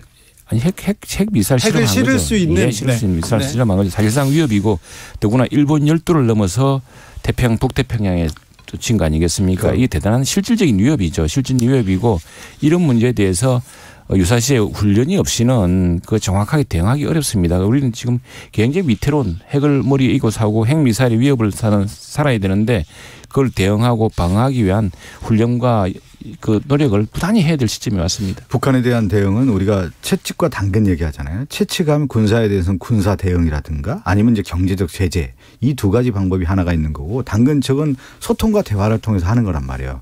그런데 사실은 북한에 대한 대응이 정말 지난한 과정 아니겠습니까? 네. 보수 정권에서는 채찍으로 하려다 제대로 안 됐고, 문재인 정부에서는 어쨌든 당근책도 좀 썼고, 강한 또 문제에 대해서는 이런 문제에 대해서는 제재도 하고 그렇게 했지만 실질적으로 지금 보면은 하나의 정책을 고수하기는 어렵단 말이에요. 어느 경우에는 당근과 채찍을 같이 가서 북한 문제를 대응해야지 하나의 정책 가지고는 상당히 어렵다라고 하는 것을 한 번 더 말씀드리고 싶습니다. 그렇죠. 우리 문재인 대통령이 정말 노력하셨는데 그 참 안타깝습니다. 저는 성공하길 바랬어요. 네. 트럼프도 도와주고 했는데 결과적으로는 우리 대통령을 그렇게 모욕하고 우리 국민들이 모아서 해준 개성공단 폭파하고 사과 한마디 없고, 지금 우리 연평도에 있는 해병대가 K9 자주포 훈련하려고 우리는 그 북한과의 합의를 지키려고 육지로 나와서 훈련하고 있답니다. 말이 됩니까 이게? 시간 대체가 더 됐습니까? 자, 최영두, 박성준, 특별히 최영두 의원님 고생 많으셨어요. 왜 며칠 동안 굉장히 좀 아니 시간을 좀 시간을 많이 줬죠. 홍준표 씨 얘기하는 게 너무 좋아했어요. 너무 얼른 좋아해요. 인사하고 가세요.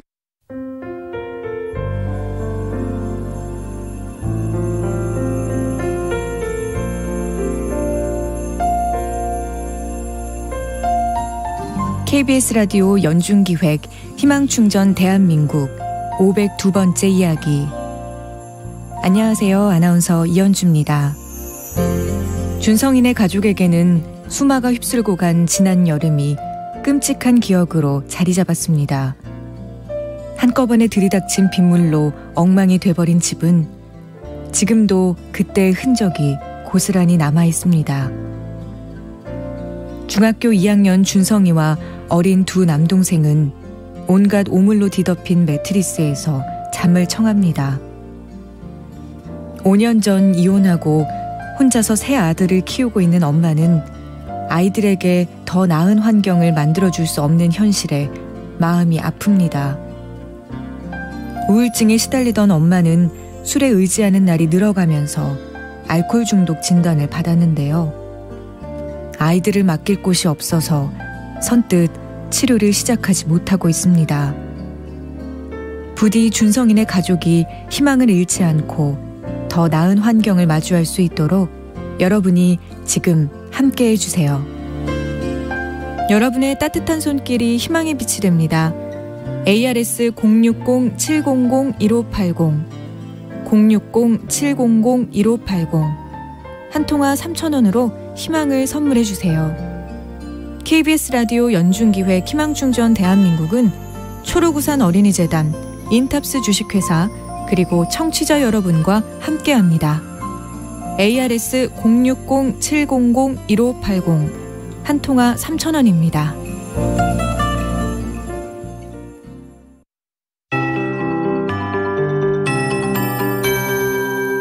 KBS 58분 날씨. 지금 전국이 흐린 가운데 동풍의 영향으로 동해안 지역에 비가 오고 있고 내륙 곳곳에도 약한 비나 빗방울이 떨어지고 있습니다. 내일도 전국이 대체로 흐리겠고요. 비가 오락가락하겠습니다. 충북과 경북 지역은 내일 새벽까지, 수도권과 강원 영서는 내일 낮까지 5mm 안팎의 비가 가끔 오겠고요. 경북 북부 동해안은 내일 오후까지 5에서 40mm 정도의 비가 더 오겠습니다.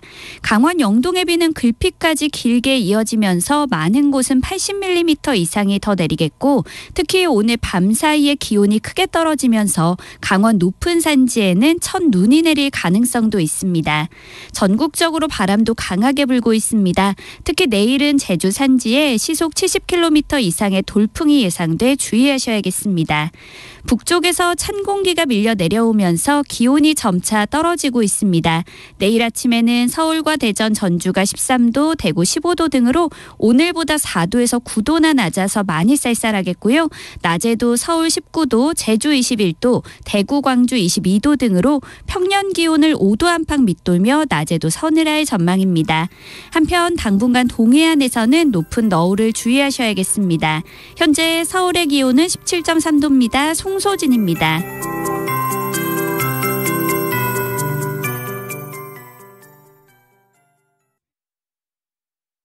정성을 다하는 국민의 방송 KBS가 6시를 알려드립니다. AM 711kHz, FM 97.3MHz, KBS 1라디오입니다. HLKA.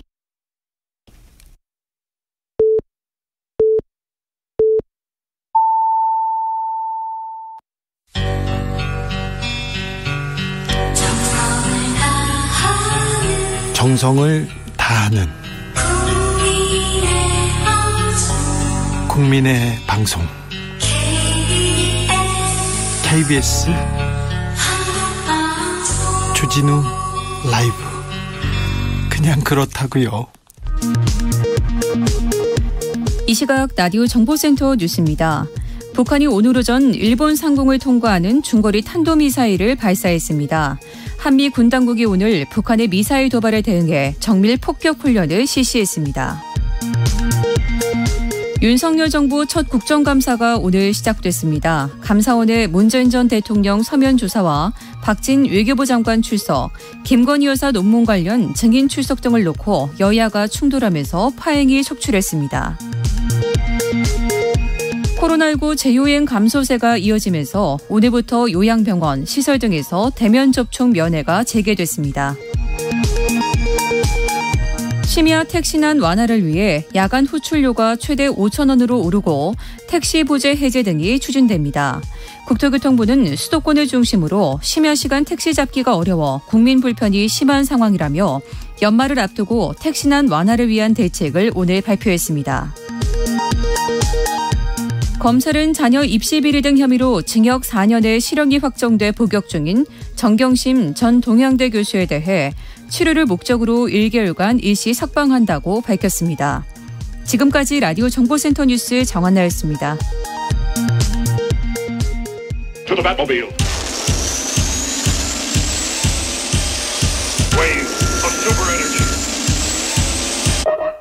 주기자의 1분. 스토킹 피해를 경찰에 신고하는 경우는 극히 드뭅니다. 극히 일부입니다. 신고해도 경찰이 수사하는 경우는 극히 일부입니다. 수사한 사안 중에 재판에 넘기는 경우는 극히 일부입니다.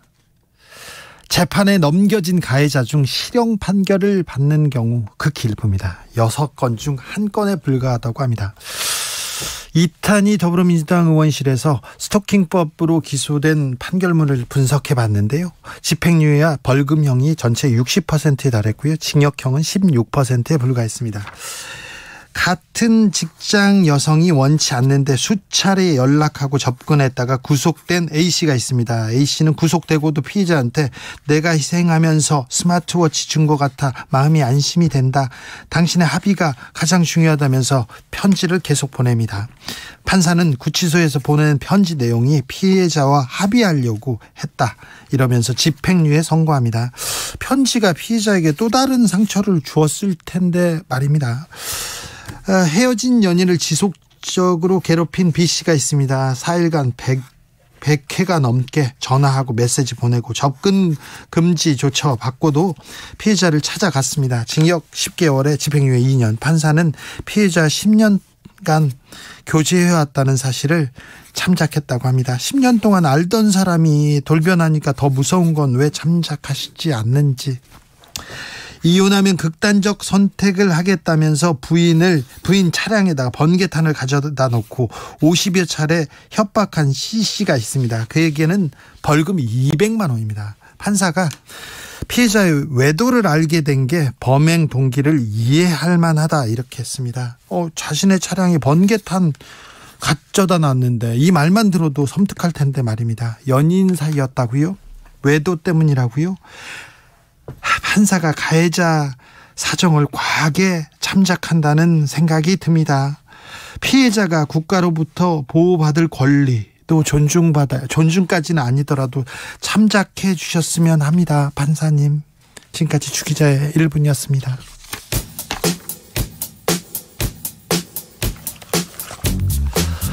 마이클 잭슨, 빌리 진.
훅 인터뷰. 훅 인터뷰 이어가겠습니다. 국정감사 시작됐는데 여야의 극심한 대치로 국감장 어수선합니다. 대통령 비서고 논란 계속 이어지고 있고요. 또 대통령의 국정 지지율 계속 하락하고 있는데 대통령이 어떻게 좀 바꿔야 할지 좀 물어보겠습니다. 대통령의 멘토로 알려진 분입니다. 본인은 아니라고 하십니다. 심평 변호사님 안녕하세요. 예, 안녕하십니까. 네. 해외 꽤 길게 다녀오신 것 같던데 잘 다녀오셨습니까? 예, 동유럽 쪽으로 몇 나라 둘러보고 왔는데요. 네. 뜻밖의 제가 코로나를 묻혀와서. 네. 직접 출연하지 못해 대단히 죄송합니다. 알겠습니다. 아이고, 얼른 건강 챙기세요. 예, 괜찮습니다. 변호사님이 유럽 다녀갔을 때 유럽 간 사이에 해외 순방 중에 발언 논란으로 좀 어수선했습니다. 멀리서 이 상황 어찌 보셨습니까? 예, 제가 폴란드에 가서요. 네. 이번에 우리 K2 전차가 많이 수출되고 있죠. 네. 되었죠. 대구가 이제 계약을 체결했는데, 이 수출의 영웅 두 분을 제가 만나봤습니다. 네. 두 분의 말씀에 의하면은 우리가 이제 K2 전차가 이제 180대 분을, 본계약을 체결하고, 조만간 1000대 이렇게 계약을 체결하는데, 여기에 그치는 것이 아니고, 이것이 어마어마한 규모로 지금 늘어날 가능성이 높습니다. 네. 이 두 분의 말씀에 의하면은 K2 전차의 수출에 있어서. 네. 윤 대통령께서 지난 6월에 나토 정상회의에 가서. 예. 한국과 폴란드의 정상회담을 가진 것이 크게 기여를 했다고 합니다. 예. 다시 말씀드리면 윤석열 대통령이. 네. 이 방산 수출에 어떤 물꼬를 확 텄다고 할 수가 있죠. 네. 그럼에도 불구하고 지금 국내에서 윤 대통령의 외교가 외교 참사다. 예. 또 국기가 실추다. 이런 말씀들을 많이 하신 걸 보니까 조금 어색하고. 예. 오히려 윤석열 정부 들어서 이제 드디어 외교의 정상화가 이루어지지 않았나 그런 생각을 합니다. 그런데요, 변호사님. 예. 나토 정상회담 갔을 때는 그렇게 노력하셨는지 모르는데 이번에 미국 순방 때 대통령께서 이렇게 비속어 논란에 휩싸였지 않습니까? 예, 그렇죠. 저 논란의 본질은 뭐라고 보세요? 저는 말이죠. 예. 이 현상의 숨은 근본적인 원인이 있다고 생각합니다. 예. 여권에서는 적폐청산이 불가피하다고 보고 있고. 네. 야권에서는 어떻든 이 적폐청산을 그대로 놔둬서는 안 되겠다. 또 나아가서 탄핵 정국을 어떻게든 마련해 보겠다는 그런 의도가 있다고 봅니다. 탄핵으로 가기 위한 의도가 있다. 그렇죠. 지난 여름부터 탄핵 정국을 조성하기 위한 많은 노력이 있어 왔다고 저는 보고 있습니다.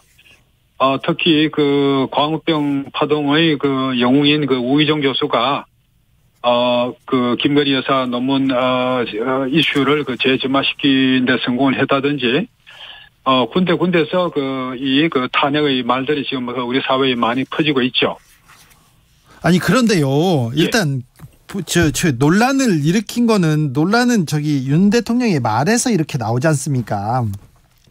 저는 그런 표면적인 현상 뒤에 숨은 이 두 개의 상충하는 힘의 대결이 있다고 봅니다. 알겠어요. 근데 그 힘의 대결을 떠나서 이런 비속어 논란이 이렇게 커지는 것은 좀 국정 운영을 위해서도 바람직하지는 않지 않습니까? 빨리 이렇게 좀 봉합하고 넘어가야 될 텐데요. 예. 어떻게 해야 됩니까?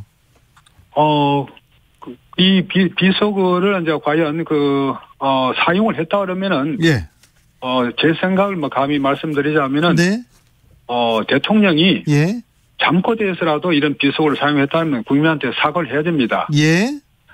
근데 이런 비속어 그 당시에 녹음을 한 것을 음성 분석을 해보니까 또 비속어를 사용한 것이 드러나지 않는다. 그런 말이 들리지 않는다고 또 분석하는 그런 걔네들이 또 유력하게 등장을 하고 있지 않습니까? 변호사님은 어떻게 들으셨어요?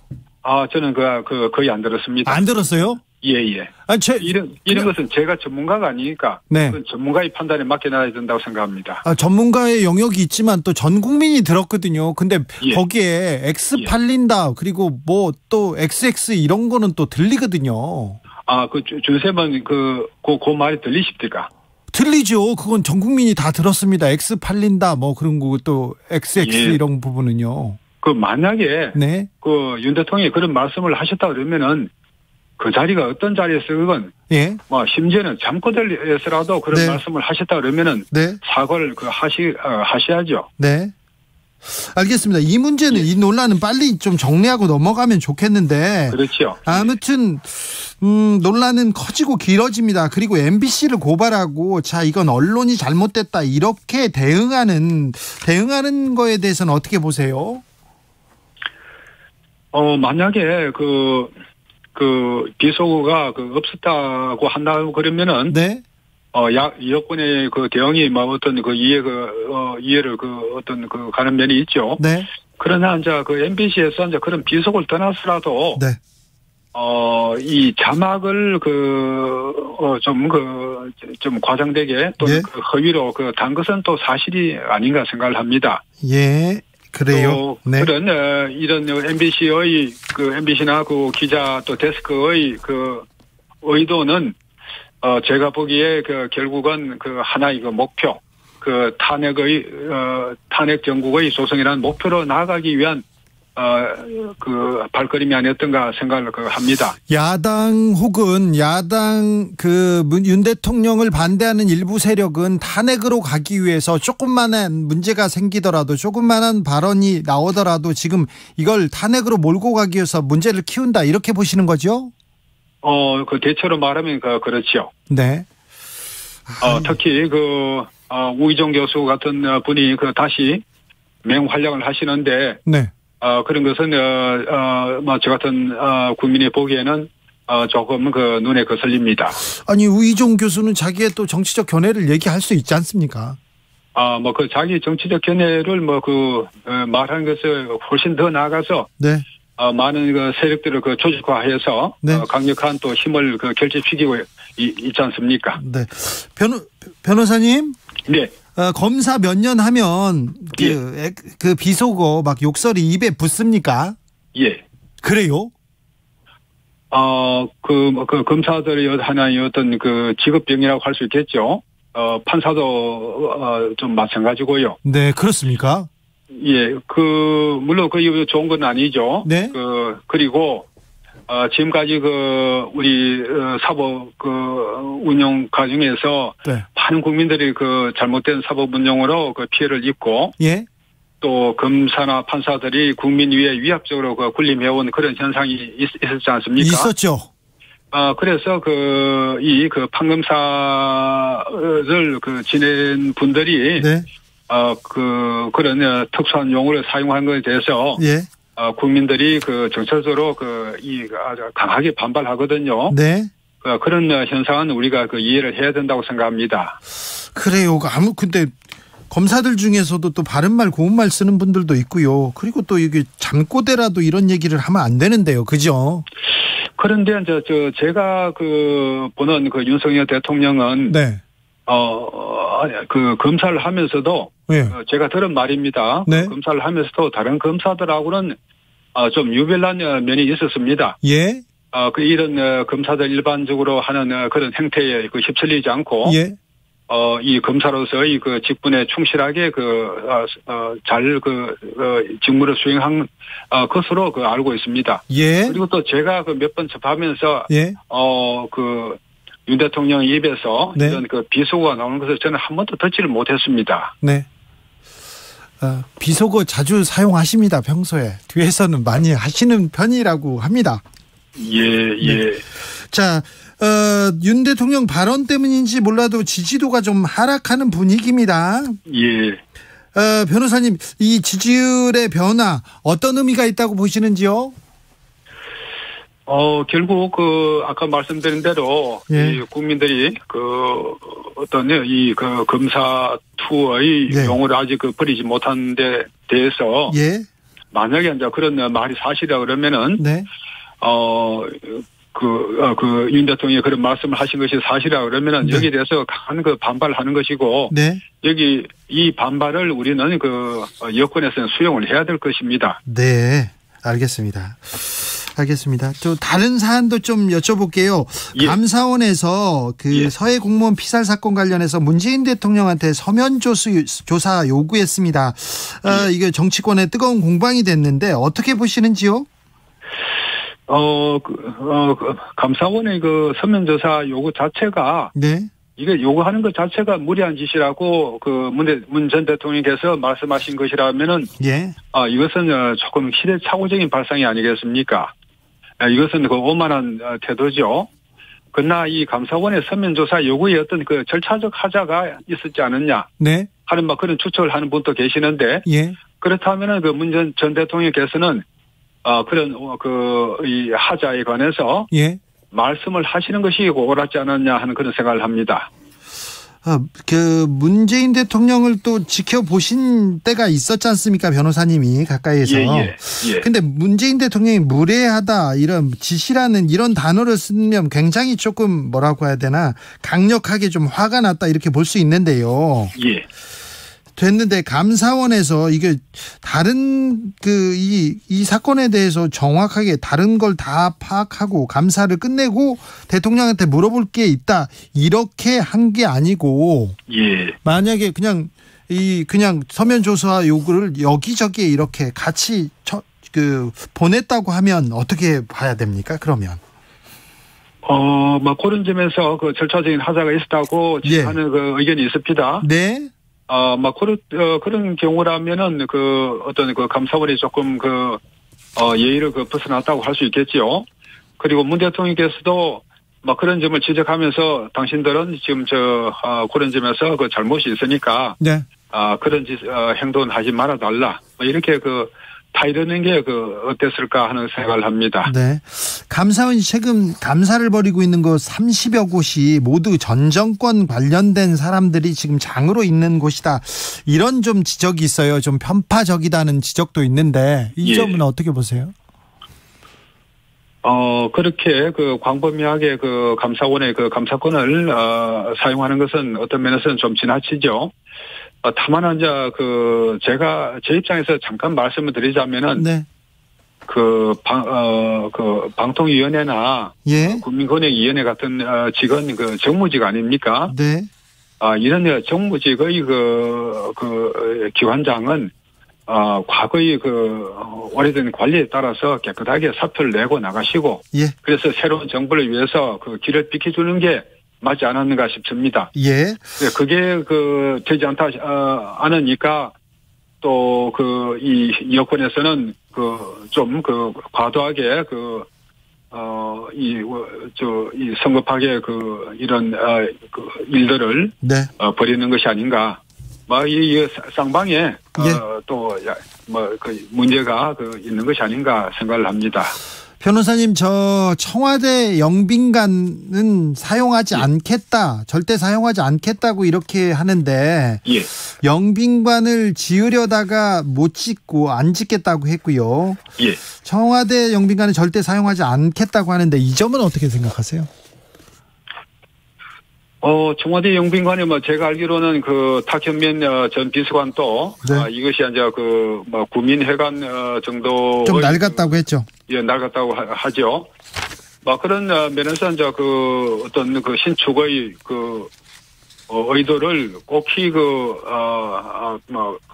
나쁘다고 할 수는 없는 거 아니겠습니까? 또 이것을 신축하면은 후임 또 정부가 쓰는 것이고요. 네. 알겠습니다. 여보세요? 예. 네. 변호사님, 오늘부터 국정감사가 시작됐습니다. 그런데, 곳곳에서 좀 충돌하는 모양새입니다. 정치 협치는 보이지 않고요. 통합도, 화합도 보이지 않습니다. 그렇지요. 네. 좀 어떻게 이 갈등을 풀어야 될까요? 글쎄요. 조금 전에 어떤, 분이 이 어지러운 나라를 보면서 저한테 기도 제목을 하나 잡아달라고 말씀하시던데요. 네. 그런 분들, 이 많은 국민들이 불안하게 생각하고 또 이런 갈 방향을 제대로 잡지 못하고 있는 것 같습니다. 지금 주쌤도 잘 아시겠습니다만은 우크라이나 전쟁으로 인한 공급망 혼란이라든지 여러 가지 어떤 미국 금리 인상으로 인한 환율 폭등 이나 뭐 이런 어려운 경제 사정이 이 반복되고 있지 않습니까? 네. 이런 그 속에서 우리가 어떤 방향을 잡아야 할 것이냐. 뭐 저 역시도 잘은 모르겠습니다. 제가 보는 한 여권에서는 문재인 정부의 적폐청산을 포기할 수가 없을 것 같습니다. 그리고 야권에서는 적폐청산을 계속하면은 안 된다는 그런 생각이 강하고, 나아가서는 탄핵 정국을 조성하는데 최선을 다하기로 이미 작전을 한 것 같고요. 이렇게 두 세력이 전망을 싸움을 하는데, 저 같은 사람은 과연 이것이 어떻게 수습돼야 할지 전혀 감을 잡지 못하겠습니다. 알겠습니다. 건강 빨리 회복하시고요. 네. 예. 곧 또 뵙겠습니다. 감사합니다. 네, 감사합니다. 지금까지 신명 변호사였습니다. 정치 피로, 사건 사고로 인한 피로, 고달픈 일상에서 오는 피로. 오늘 시사하셨습니까? 경험해보세요. 들은 날과 안 들은 날의 차이. 여러분의 피로를 날려줄 저녁 한 끼 시사 추진우 라이브.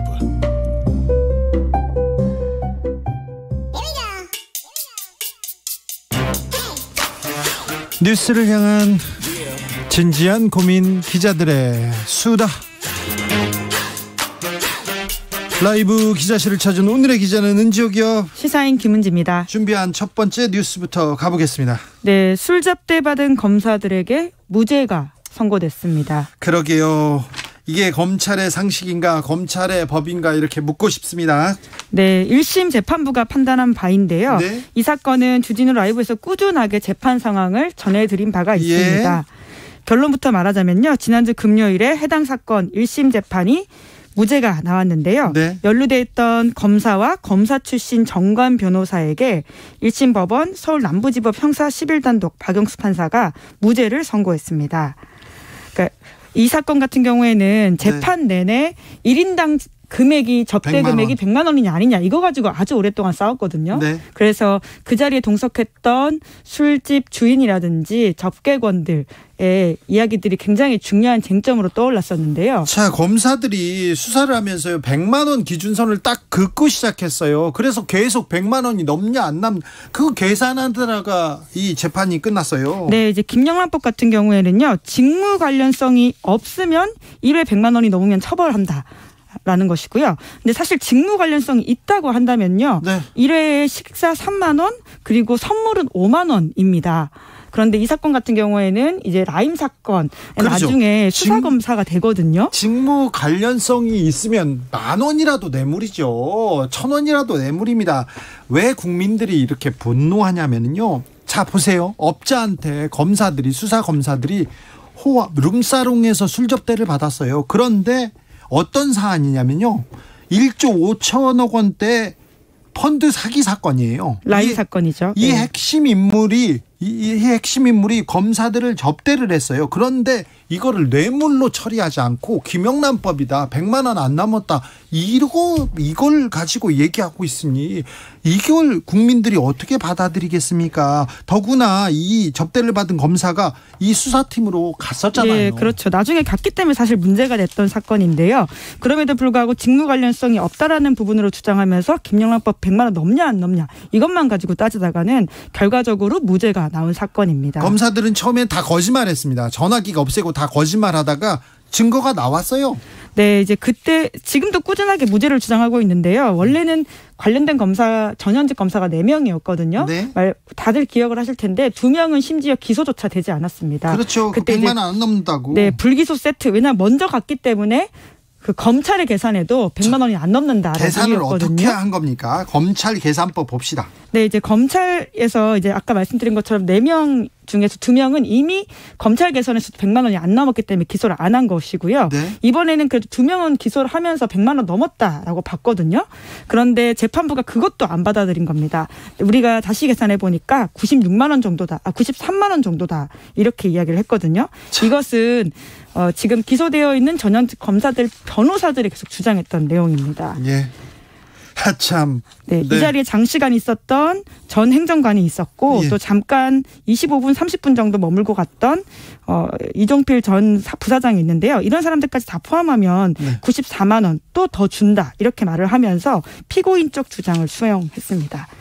이렇게 지금 말장난하시는 건지 놀고 계시는 건지 참 검사님들 판사님들 고생 많으십니다. 네, 그러니까 접대를 안 받았다는 게 아니라 금액이 100만 원을 아슬아슬하게 안 넘었기 때문에 이 법으로는 처벌할 수 없다라고 하는 것인데요. 네. 말씀하셨던 것처럼 뇌물죄로 기소했어야죠. 네, 애초에 기소 단계에서도 굉장히 문제가 많다 이런 비판이 있었고요. 뿐만 아니라 수사도 굉장히 늦장으로 했고 제대로 못했다 이런 비판이 있었습니다. 네, 휴대폰 잃어버렸다니까 그냥 놔뒀어요. 네, 압수수색 제대로 빨리 못하고 있다가 잃어버렸다라는 진술들을 다 그냥 받아들이게 됐는데요. 그때도 어떻게 이야기했었냐면 베이비페어 박람회 갔다가 휴대폰 잃어버렸다. 은폐할 의도가 없고 그냥 짜증나서 버렸다라는 식의 이야기를 했었습니다. 이옥진님께서 술 접대 받은 검사가 무죄라고요. 어이가 없습니다. 양종숙님이 검찰은 뭘 해도 무죄입니까? 이렇게 얘기하는데 참 술 접대를 받은 검사들 무죄를 받았습니다. 이게 검찰의 상식인가요? 이게 검사의 법인가요? 묻고 싶습니다. 왜 이렇게 검사 출신한테는 법치가 적용되지 않는지 허탈하다, 분노가 인다 이런 얘기는 계속되고 있습니다. 검사님들도 그리고 판사님들도 조금 이 국민의 법 감정에 대해서 좀 고려하셔야 됩니다. 생각하셔야죠. 법이 상식이야죠. 다음 뉴스로 가보겠습니다. 네, 가칭 윤석열 대교가 지어질 예정이라고 합니다. 근데요, 이게 김대중 전 대통령 생가가 있는 마을이잖아요. 거기에 다리가 놓인데 거기에 윤석열 대교 이렇게 이름이 붙을까요? 네, 이제 그렇게 추진하겠다라고 이제 해당 군수가 밝히고 있는데요. 더불어민주당 소속 박우량 신안군수의 이야기입니다. 그곳이 말씀처럼 김대중 전 대통령 생가가 있는 전남 신안군 하이도인데요.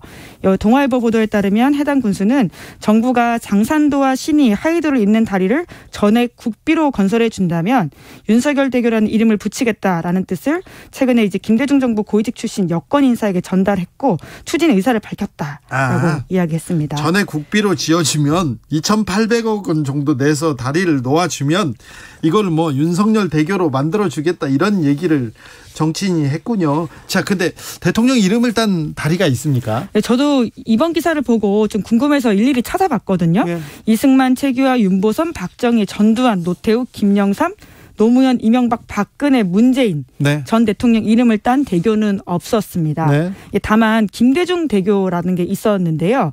2013년 완공된 전라남도 무안군 운남면과 신안군 앞해읍을 잇는 다리라고 합니다. 당시에도 이게 논란이 좀 있었더라고요. 아, 그때도요? 네, 원래는 앞해대교라고 이름을 불렀는데 그 당시에 이제 전남도가 이름을 김대중 대교로 바꿔서 주민들이 이렇게 주민 의사를 듣지 않고 정치적 의도로 개명했다. 이런 식의 비판들이 있었는데 이번에는 이 윤석열 대교 가칭 이렇게 만들 경우에는 신안군 쪽에서는 이렇게 주장합니다.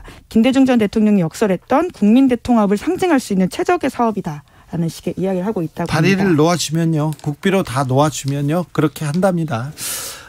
미국 그 알래스카 앵커리지에 백인숙 다리라는 한인의 이름을 딴 다리가 생긴다죠. 주유소를 운영했는데 어려운 이웃한테 음식을 제공하고 봉사를 수십 년 동안 해와서 이렇게 존경을 받는 분이어서 그 백인숙 다리가 생긴다. 그 뉴스를 보고 제가 끄덕끄덕했는데 윤석열 대교에 대해서 국민들이 얼마나 끄덕끄덕할지 특히나 이제 현역 대통령이기 때문에 정치적 논쟁이 좀 있을 것으로 보이는데. 그리고 다리 놓아준다고 대통령 이름 주겠다 이거 이 군수님께서 지금 정치적으로 조금 드라이브를 걸고 있는 거 아닌가 그런 생각을 좀 해봅니다. 오히려 국회를 통과하기에 논쟁적인 지점이 되어서 이게 또 원활한가라는 좀 걱정이 들기도 합니다. 진행되는지 좀 보자고. 마지막으로 만나볼 뉴스는요. 네, 집권 한 달 만에 위기를 맞은 리더가 있습니다. 집권 한 달 만에요? 네, 영국 신임 총리 이야기인데요. 리즈 트러스 총리입니다. 트러스 총리 트러스트 못 받고 있어요? 네, 이제 현지 시각으로 10월 3일 부자 감세라는 비판을 들었던 소득세 최고세율 폐지를 철회했어요. 네, 전격 철회했습니다. 이 사건이 워낙 전 세계적으로 주목을 받으면서 영국 경제가 출렁하게 됐던 일이거든요. 이거 부자 감세 그냥 부자 감세 아닙니다. 네, 이제 영국에서 45% 세율이 적용되는 소득 구간 인구가 성인 1% 가량이라고 합니다. 네. 그런데 이제 이렇게 줄어드는 돈이 약 한국 돈으로 9조 6천억 원에 달하거든요. 네. 그러니까 누구를 위한 감세 정책이냐 이런 비판이 있었는데요. 계속 그 비판이 있었지만 포기하지 않는다고 계속 버텼어요. 네, 그런데 이제 이 감세를 포기하지 않겠다 말씀처럼 계속 이야기했는데요. 그런 발언 나온 지 하루 만에 뒤집어졌습니다. 자, 정치인 지도자의 결정이 얼마나 중요한지 알 수 있어요. 이 트러스 총리가 부자 감세안 나오자마자 내놓고 추진하자마자 파운드가 급락했거든요. 네, 이제 뿐만 아니라 영국발 세계 금융 위기가 닥칠지도 모른다라는 불안이 전 세계를 덮친 바가 있습니다. 네. 특히나 2008년 글로벌 금융 위기를 정확하게 예측해서 닥터둠이라고 불리는 전 뉴욕대 교수가 있는데요. 루비니. 네, 그렇죠. 해당 교수가 파운드화가 37년 만에 최저를 기록하는 듯 영국 경제가 심각하다라면서 영국이 또다시 IMF에 구제금융을 신청할 수밖에 없을 것이다. 이런 식의 예측을 내놓기도 했었습니다. 네, 영국은 IMF 구제금융을 받은 적이 있어요. 네, 1976년도인데요. 그때도 감세 정책 펴다가 인플레이션 부추겨서 IMF로부터 40억 달러의 긴급대출 받은 바가 있다고 합니다. 네. 이 이슈가 워낙 크다 보니까 지금 신임 정부가 지지율도 떨어졌다라고 하는데요. 지지율 계속 떨어지고 있습니다. 그래가지고 지금 집권 한 달 만에 지금 위기를 맞고 있는데 정치적 위기가 좀 큰 것 같아요. 네, 야당에 비해서 그러니까 영국의 야당에 비해서 지금 현 정부가 33%포인트 차이까지 날 정도로 어떤 여론조사는 그렇게 나온다라고 하거든요. 네. 이제 그러다 보니까 여러 가지 비판들이 있는데 뉴욕타임스의 좀 분석 기사가 좀 재밌었습니다. 특히나 이런 것들이 예산 평가 없이 거대한 전환을 가져오는 정책을 발표해서 큰 혼란을 빚었다라고 하면서 이것이 단순히 세금과 돈에 관련된 문제만이 아니다 이렇게 지적하고 있거든요. 어려운 시기에 지도자가 현실적이고 공정하다는 인식을 줘야 되는데 영국 사람들한테 굉장히 큰 충격을 줬다라고 하는 것이죠. 네. 이제 그렇기 때문에 이번에 입은 상처를 트러스 총리가 단기간에 회복하기는 좀 어려울 수도 있다라는 전망도 나오고 있습니다. 네, 부자 감세를 추진하다가 이렇게 된소리를 맞은 이렇게 지도자가 있네요. 지금 국회 그리고 이 정부에서 계속 나오는 안들이 부자 감세 아니냐 이런 계속 지적을 받고 있는데 좀 새겨볼 만합니다. 기자들의 수다 시사인 김은지 기자와 함께했습니다. 감사합니다. 네, 고맙습니다. 교통정보센터 다녀오겠습니다. 유하영 씨. 퇴근 정체가 길어졌습니다. 지금 가장 어려운 곳은 수도권 제1수단 고속도로인데요. 경기 동쪽 구리 방면 광암터널에서 구리 휴게소까지 14km 정체고요. 경기 서쪽은 판교 방면으로 노오지분기점에서 송내까지 길게 막힙니다. 반대 일산 쪽으로도 시흥에서 중동까지 정체입니다. 경부고속도로 서울 쪽으로는 평소에 비해 수월한데요. 기흥과 신갈부터 짧게 주춤하고요. 도심에서도 양재에서 반포까지만 속도를 줄입니다. 평택 시흥고속도로는 시흥 방면 마도에서 송산 마도까지 10km 정체입니다. KBS 교통정보센터였습니다.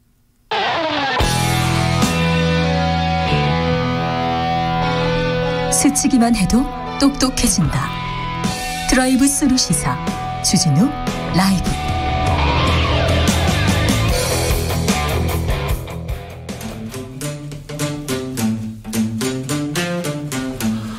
청년의 포부와 패기로 대한민국 정치를 새롭게 하자. 청년의 시선 MZ세대가 말합니다. 요즘 정치. 2030 청년 정치인 어벤져스 청벤져스 출동합니다. 본인 소개 먼저 하겠습니다. 안녕하십니까, 국민의힘 김용태입니다. 안녕하세요, 더불어민주당 전 비대위원 권지웅입니다. 네, 잘 계시죠? 네.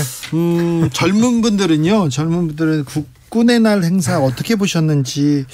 멸공의 횃불을 이렇게 또 부르는 모습이 있었고요. 물론 좀 계산은 했습니다. 그리고 열중시효 논란이 있었는데 어떻게 보셨어요? 김용태 전 최고. 뭐 대통령 표현대로 대통령이 처음이시다 보니까 네. 아무래도 좀 또 군 병역과 관련해서 또 이제 이런 경험이 많이 없으시다 보니까 네.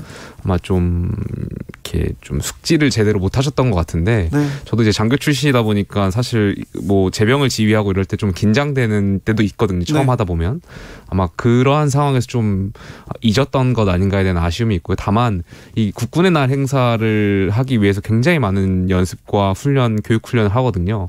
장병들에게 되게 중요한 행사이기 때문에 그런 부분에 있어서 조금 아쉬운 측면이 많죠. 네.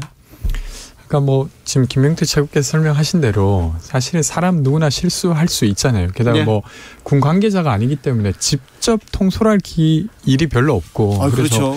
기남자 하기 전에 사실은 했어야 됐고 의전 비서관이 챙겨야 됐을 것인데 뭐 어찌됐건 못했고 뭐 이해는 인간적으로 가는데 사실 거기 있었던 장병들은 상당히 실망했을 것 같아요. 그리고 사실은 국군의 날 관련해서 지금 병영생활관 개선 예산을 대통령실 이전 비용으로 전용해서 썼다고 하지 않습니까? 뭐 그런 것까지 연결해보면 사실은 현역 군인으로서는 많이 아쉬울 것 같습니다. 그래도 다행인 게 정말 제병지관이 센스 있게 네. 뭐 열중시엇을 하셔가지고 네. 다행인 것 같습니다. 알겠습니다. 아무튼 이런 행사 좀 깔끔하게 처리하면 좋은데 조금 아쉬워요. 실수가 계속됩니다. 지금은 또 문재인 전 대통령을 감사원에서 서면 조사하겠다 이 얘기가 나오면서 또 좀 분위기가 확 바뀌는 것도 같습니다. 예. 뭐 관련해서 이제 감사원에서 이제 문 전 대통령을 향해서 서면 조사를 얘기를 했었죠. 근데 저는 이것을 야당은 정치 보복이다, 뭐 공포 정치다 이렇게 말씀하시는 것 같은데요. 감사원은 지난 7월부터 여기에 대해서 감사를 계속해서 준비해 왔었고 여기에 대한 일환이니까요. 여기에 대해서 너무 프레임 공격을 안 하셨으면 좋겠다. 저는 이렇게 생각합니다. 근데 이게 프레임으로 볼 수밖에 없는 게 저는 이제 충성 경쟁을 하다가 좀 과했다고 보고 물론 이제 그것을 하려고 하면 그러니까 전 대통령에게 질의하려고 하면 암묵적으로 지금 현 대통령 혹은 대통령실의 어떤 허락이 저는 있었을 거라고 짐작하는데 여튼 상황은 이런 거예요. 그 윤석열 대통령 이 이끄는 정부가 문재인 대통령에게 질의할 수 있다고 저는 생각합니다. 당연히 필요한 것들을 물어야 되고 거기에 문재인 대통령 역시 답해야 된다고 생각하는데 지금은 그 정도로 무르익은 상황이 아니라는 거죠. 그러니까 이제 공무원 피살 관련해서 지금 조사 진행되고 있지 않습니까? 검찰에서도 하고 있고 감사원에서도 하고 있고 그런 관련한 수사가 단계를 거쳐서 지금 진행되고 있어요. 그러면 그 단계가 무르익은 다음에 이건 정말로 문재인 대통령에게 물어야만 한 거라고 좁혀졌을 때 묻는 게 저는 수순이라고 생각합니다. 그런 걸 지키지 않으면 사실은 전 정부와 관련된 모든 것은 문재인 대통령과 연결돼 있는데 그때마다 문재인 대통령에게 직접 서면 질의서 보내가지고 답변받고 이렇게 하실 건 아니잖아요. 글쎄요. 이게 감사원이 아마 판단해서 했던 것이지 뭐 여기에 대해서 여당이나 정부가 관여했던 것은 아니니까요. 그런 건 좀 감사원의 어떤 판단이 있었던 것 아닌가에 대한 생각이 있고요. 다만 저는 야당이 계속 여기에 대해서 정치적으로 느끼고 정치적인 프레임을 씌우는데 만약에 그랬더라면 문 전 대통령이 조사를 안 받으셔도 된다고 생각하거든요. 정치적인 프레이밍. 다만 여기에 대해서 무례한 짓이다라고 표현하는 거는 저는 굉장히 잘못됐다고 생각하거든요. 그러니까 정치적으로 프레임으로 느껴지신다면 조사를 받고 안 받고 뭐 서훈 전 원장이나 박지원 전 원장도 안 받으신 거 아니에요? 그러니까 여기에 대해서 이런 건 정치적인 어떤 표현의 어떤 언어일 수 있는데 정치적으로 표현할 수 있는 거 아닙니까? 근데 무례한 짓이라고 하는 것은 저는 유가족 입장에서 봤을 때 굉장히 좀 전 대통령이잖아요. 그러니까 유가족 입장도 좀 생각해 주셨으면 좋겠다. 그러니까 이런 생각이 있어요. 유가족 입장에서도 이럴 것 같은데 사실은 객관적으로 이 진상이 밝혀져서 명예가 회복되는 게 유가족분들이 가장 원하는 게 아닐까 싶습니다. 근데 이게 정치적인 수사라고 여겨지게 되면 결과가 나온다 하더라도 유가족 입장에서 그것을 진실이라고 주장하기가 쉽지 않아요. 그리고 나중에 또 다른 정치 권력이 또 현 권력을 쥐게 되면 또 다른 이야기가 나오게 되죠. 그러니까 그런 게 아니라 정말로 이 진상과 관련돼서 두 가지가 이슈지 않습니까? 하나는 구조 관련한 것이 적절했는가? 적절한 시기에 적절한 조치가 있었고 구조하려고 했음에도 불구하고 못했는가와 관련된 게 하나고 두 번째는 공무원께서 피살되셨는데 월북 의사가 있었는가와 관련된 거지 않습니까? 월북 의사 관련해서는 정무위에서 다루고 있는 국회에서 다루고 있는 SI 정보를 보면 될 일이고 구조와 관련된 것도 지금 단계에서 문재인 대통령에게 질문해야 될 부분은 전혀 아니었다고 봅니다. 자, 다른 사안으로 넘어가 볼까요? 정경심 교수가 형집행 정지로 1개월 일시 석방됐습니다. 디스크로 수감이 어려웠다 이렇게 얘기하는데 이 부분은 어떻게 보셨어요?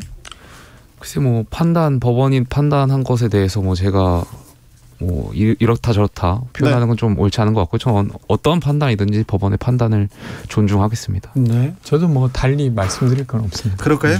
자, 국회에서 지금 김건희 여사 논문 관련해서 계속해서 지금 국감에서 지금 증인이 나와라 아니냐, 증인이 해외 출장 갔다 이렇게 계속 얘기하고 있는데 이 부분은 어떻게 보시는지요? 글쎄 여기 대해서 야당은 도피성 출장이다라는 프레임을 또 씌우는 것 같은데 저는 동의하지 않고요. 왜냐하면 이미 이 국감의 증인을 채택하는 과정부터 비민주적이었잖아요. 여야 합의하지 않고 야당이 일방적으로 단독 채택을 했던 것이고요. 표결 처리를 해가지고요. 그리고 여기에 대해서 국회법 관련해서 불출석을 하게 되면 불출석에 대한 사유서를 제출하게 되어 있거든요. 관련해서 증인들이 불출석 사유서를 이미 사전에 제출했었고, 그럼 여기에 대해서 저는 정당한 불출석이었다 생각되는데, 다만 이 국정감사에서 과연 이렇게 논문의 표절 의혹까지 다뤄야 될 필요가 있을까에 대한 생각도 있습니다. 그러니까 이러한 것이 이미 국민대학교에서 물론 저는 그 논문이 연구윤리 위반을 했을 수도 있다라는 생각을 좀 갖고 있지만 어쨌든 절차상으로 국민대학교가 이미 결정한 것에 대해서 국감에서 이것을 다시 다루는 것은 글쎄요 저는 좀 적절치 않다라고 생각되는데. 나와서 할 말이 있겠습니까? 예를 들면 김건희 여사 논문과 관련해서 국민대에서 심사를 했지만 심사 기준에 대해서도 밝히지 못하는 걸 가지고 여기 나와서 할 말이 없으니까 어떻게든 피하려고 하는 거라고 저는 일단 생각하고요. 근데 여튼 이게 이제 국회의 권한으로 증인으로 채택됐다고 하면 저는 나올 필요가 있다고 생각하는데 그것도 이제 안 하시는 거죠. 앞서 말씀드린 대로 나와서 할 말이 없을 테고 그러니까 나오지 않는 거라고 저는 생각합니다. 네. 감사원에서 문 전 대통령 조사한다. 이 감사에 들어간다. 서면 질의를 보냈다. 이 얘기 나오면서 지금 강대강 대치가 이어지는데요. 더 강하게 부딪히고 있는데요. 이 부분은 어떻게 생각합니까? 민주당에서는 촛불 집회 얘기도 나오고요. 공포 정치라고 지적하는 사람도 있고요. 저는 우선 이번 국정감사가 정기국회, 그러니까 윤석열 정부가 첫 번째로 하는 정기국회 중에 있는 것입니다. 그러니까 정기국회라고 하면 예산을 통해서 자신의 정부가 무엇을 하려고 하는지 설득할 수 있는 장이에요. 널리 알릴 수 있는 장. 근데 그런 것들로 써야 될 공간을 문재인 정부 죽이는 거에 쓰고 있어요. 만약에 문재인 정부 죽이는 것이 비전에 사실은 내용이었다고 하면 지금 잘하고 있는 것이겠지만 사실 국민들이 바랬던 윤석열 정부의 내용은 문재인 정부 때 있었던 부동산과 관련된 문제거나 아니면 공정과 관련된 문제에 대한 새로운 비전이었을 것 같은데 그런 건 전혀 없습니다. 그러니까 설득하려고 하는 게 뭔지가 전혀 안 드러나는 것이라서 저는 매우 안타깝고요. 그리고 또 하나 더는 예를 들면 노인 일자리 삭감하는 거, 그리고 청년 내일 체험 공제 삭감하는 거, 그리고 재해 약자들과 동행하겠다고 하지만 공공임대주택 예산 삭감하는 거 이런 것들이 좀 다루어져서 논쟁이 돼야 국민들에게 좀 유익한 국감이 되지 않을까 싶습니다. 글쎄요. 위원님 말씀하시는 거에 문재인 대통령 죽이지라는 표현 자체가 프레임이 저는 씌워져 있다고 생각되고요. 정권 1년 차에 있는 국정감사는 사실상 전 정권이 잘했나 못했나에 대한 감사의 성격도 있는 것이거든요. 지금 서해피격 공무원과 관련해서 그 당시 저희는 야당이었습니다. 야당은 당시에도 국정조사를 여러 차례 요구했었어요. 그렇지만 그 당시 민주당이 여당이었고 국정조사를 반대했고 이루어지지 않았죠. 그러니까 이러한 것이 지금 문재인 정권에서 어떻게 보면 우리 국민이 희생당한 거잖아요. 굉장히 중요한 문제라고 저는 헌법적 가치 헌법 정신에 있어서 되게 중요한 문제라고 생각되는데 첫 번째의 어떤 국정감사에서 이러한 것을 여당으로서 좀 살펴볼 필요가 있다. 그래서 말씀하신 대로 아까 했던 말하고 좀 겹치는데 문재인 정권에서 이러한 조치가 적절했는지에 대해서 국민적의 관심도 되게 높고요. 좀 다시 한번 살펴볼 필요가 있다라고 생각됩니다. 그러니까 저는 그것 자체를 부정하지 않아요. 그러니까 정권 교체 순기능이라고 생각하고 전 정부가 못한 일 바로 잡아야 되는 건 맞죠. 근데 그것만 하려고 집권한 건 아니잖아요. 네. 그럼 뭘 하려고 했는지가 보여야 된다는 거죠. 알겠습니다. 한 고등학생이 학생 만화 공모전에서 입상했습니다. 윤석열 대통령 풍자 작품이었어요. 윤석열차, 김건희 여사도 나오고 검사들도 나오고 그러는데 이 부분이 알려지자 문체부에서 강력하게 꼭 경고하고 나섰습니다. 향후 조치하겠다고 하는데 이 논란은 어떻게 될까요? 좀 황당하지 않습니까? 그러니까 물론 이제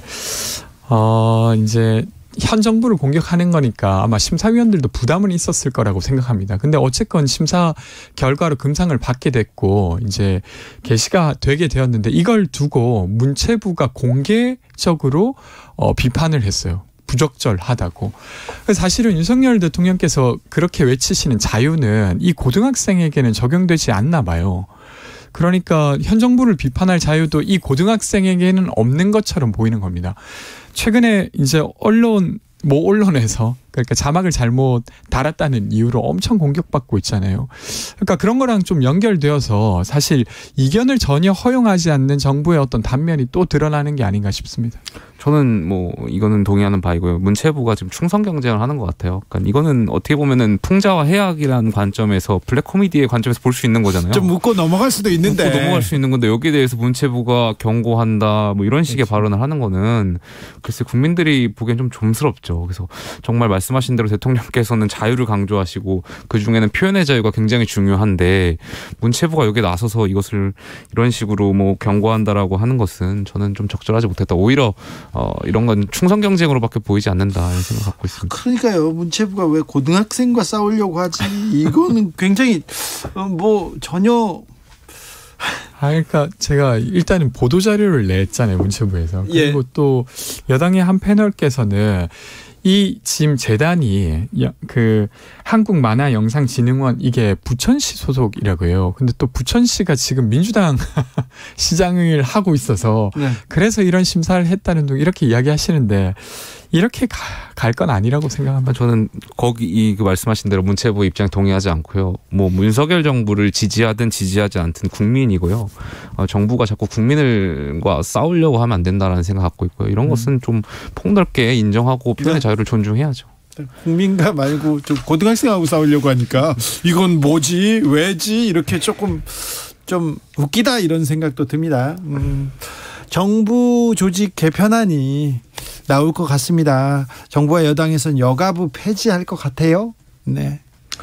지금 여가부 폐지와 관련해서 정부조직법이 크게 지금 개선 작업을 지금 진행 중인 것 같고요. 조만간 아마 여기에 대해서 발표가 될 것 같은데 대통령께서 여가부 폐지에 대한 공약을 하셨고 여기에 대해서 좀 지켜나갈 어떤 의지를 좀 보여주시는 것 같아서 아마 폐지 방향으로 가지 않을까에 대한 생각이 있는데 다만 이것이 저는 공약을 지키는 차원으로 가야 되는데 지금 마치 여당이 조금 내용이 있고 이러다 보니까 어떤 2030의 지지를 끌어올리기 위한 방안으로서 여가부 폐지를 가는 건 좀 반대하고요. 그러니까 공약 차원에서 좀 정책적인 차원에서 여가부가 폐지되고 그 뒤에 있을 어떤 부재에 따른 뭔가 지원책 같은 게 잘 적용될 수 있도록 좀 정부가 잘 봤으면 좋겠습니다.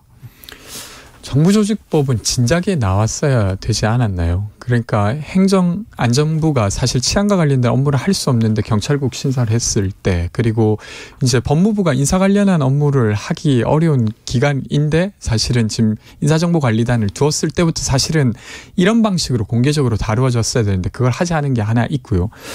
근데 이제 여가부 관련해서는 저는 그것이 공약이었다 하더라도 고민을 좀 더 해보셨으면 좋겠어요. 그러니까 물론 이제 남성도 어떤 상황에 있어서는 좀 차별을 받는다고 느낄 때가 분명 있다고 저는 생각합니다.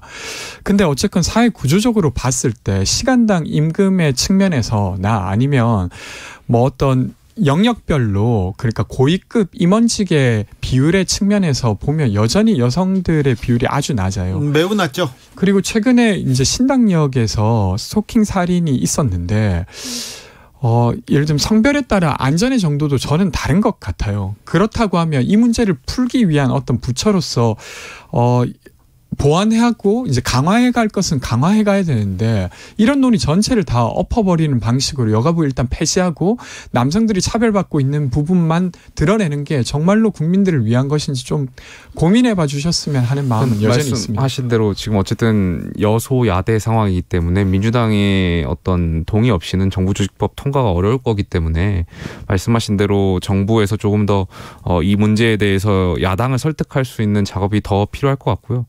그 어느 때보다 더 야당을 설득하는 작업을 통해서 말씀하신 그런 보완점이나 부분을 좀 이렇게 완화해야 된다고 생각합니다. 여성가족부를 폐지하고 복지부 산하로 보낸다. 윤석열 정부 성평등 정책 버렸다는 비판 이어지고 있습니다. 민주당에서는 또 여성위원회에서 성명을 냈는데 외교 참사를 모면하기 위한 국면 전환용이다 이렇게 지적합니다. 국면 전환용 감사원의 감사다 이렇게 지적하다가 이번에 또 이 얘기를 했는데 글쎄요, 저는 일단 외교 참사에 동의하진 않지만 대통령 그 비속어 논란과 관련해서 국면 전환용이라고 말씀하시는데 전혀 국면 전환 안 된다고 생각되고요. 어떤 것을 내놔도 대통령께서 여기에 대해서 입장 표명을 안 하고 넘어가시면은 국면 전환은 안 될 거라고 보기 때문에 그런 프레임은 안 씌워도 될 것 같습니다. 네. 저도 이제 이것 자체를 전부 국면 전환이라고 규정하고 싶진 않습니다. 근데 다만 이제 이런 이야기가 나온 배경이 있다고 보는데 지난주 갤럽 여론조사에서 화요일 날부터 목요일까지 진행된 것의 결과를 보면 20대 연령에서 윤석열 국정 지지도가 수치는 말하면 안 됩니다. 네. 한 자릿수. 네. 이 정도 됩니까? 네. 그것도 주진우 라이브에서는 굉장히 공정이 매우 낮았습니다. 네. 그래서 이례적으로 낮은 편이어서 그래서 이런 이야기가 나오지 않나 20대에서는 정말 거의 지지자를 찾아보기가 어려웠습니다. 그거 지금 대통령과 대통령 주변 사람들은 어떻게 보고 있는지 참 좀 국민의 마음, 청년들의 마음을 사기 위해서 노력하고 있는 건지도 조금 물어보고 싶습니다. 자, 국민의힘 내 연탄가스 정치에 대해서 조금 얘기해 볼게요. 네, 이준석 전 대표를 홍준표 대구시장이 계속 이렇게 유승민 전 의원과 이준석 전 대표 계속 공격하더라고요. 글쎄요, 저는 이 문제를 자꾸 원칙에서 입각해서 봐야지 저 대구시장님께서는 계속 연탄가스 정치다 이렇게 말씀하시는데 그것도 프레임이라고 보고요. 원칙적인 측면에서 좀 누가 잘못하고 있는지 좀 봐주셨으면 좋겠다 말씀드리고 싶습니다. 왜 갑자기 홍준표 시장은 윤석열 대통령을 좀 비판하시다가 갑자기 이준석 비판으로 이렇게 넘어가신 것 같아요? 글쎄요, 대구 시장이시니까 좀 중앙 정치에는 되도록 이제 좀 관심을 걷어주시고 좀 대구 시정에 집중해 주셨으면 좋겠습니다, 개인적으로. 네. 잘은 모르겠는데 원래 비판을 하는 이유는 변화를 기대하고 하는 거잖아요. 근데 지금 이제 변화가 기대가 안 되니까 윤석열 대통령을 비판하는 것 자체가 그래서 아예 방향을 돌린 거 아닌가. 어쨌든 화합을 하고자 이런 거 아닌가 싶고. 네. 어쨌든 저희가 이번 주 이제 법원 판단이 있을 예정이니까요. 좀 지켜봐 주시면 좋겠고. 전 법원이 목요일 이후로 좀 미룬 것 같은데 공교롭게 그날이 저희 당 윤리위가 열리는 날짜랑 겹치는 것 같아요. 네. 그러다 보니까 제 생각에는 법원이 좀 윤리위를 당을 지켜보고 있는 것 같아요. 정말 제명을 할지 말지에 대해서 좀 지켜보는 것 같고 아마 거기에 대해서 판사 재판관께서 좀 상식에 버금가는 판단을 하시지 않을까 하는 생각이 있습니다. 권지웅 의원이 여론조사 수치는 말하지는 않았습니다만 아까 전 코너에서요 갤럽 얘기를 했었는데요. 여론조사 자세한 내용은 갤럽의 개요하고 같습니다. 자세한 내용은 중앙선거 여론조사 조사심의위원회 홈페이지 참조하시면 됩니다. 네. 유상범 의원께서 국민의힘 유상범 의원이 내부 총질이라는 표현으로 부족할 정도였다 이렇게 이준석 전 대표를 공격하고 나섰는데 가처분 신청 결론이 조금 6일 날 나옵니까? 확실하지 않죠. 6일 이후라고 했으니까요. 오늘 법원에서 목요일 날 아니면 금요일 날 나오지 않을까에 대한 당에서는 지금 이 얘기는 좀 안 나옵니까? 많이 나오죠. 많이 나오고 제가 알기로 저희 걱정하고 있죠. 다. 비대위원장께서도 언론에 이제 걱정된다는 식으로 말씀 많이 하셨으니까 아무래도 보고 있죠. 왜냐하면 지도 체제가 또 바뀔 수 있는 문제니까요. 언제까지 이 문제를 봐야 되는지.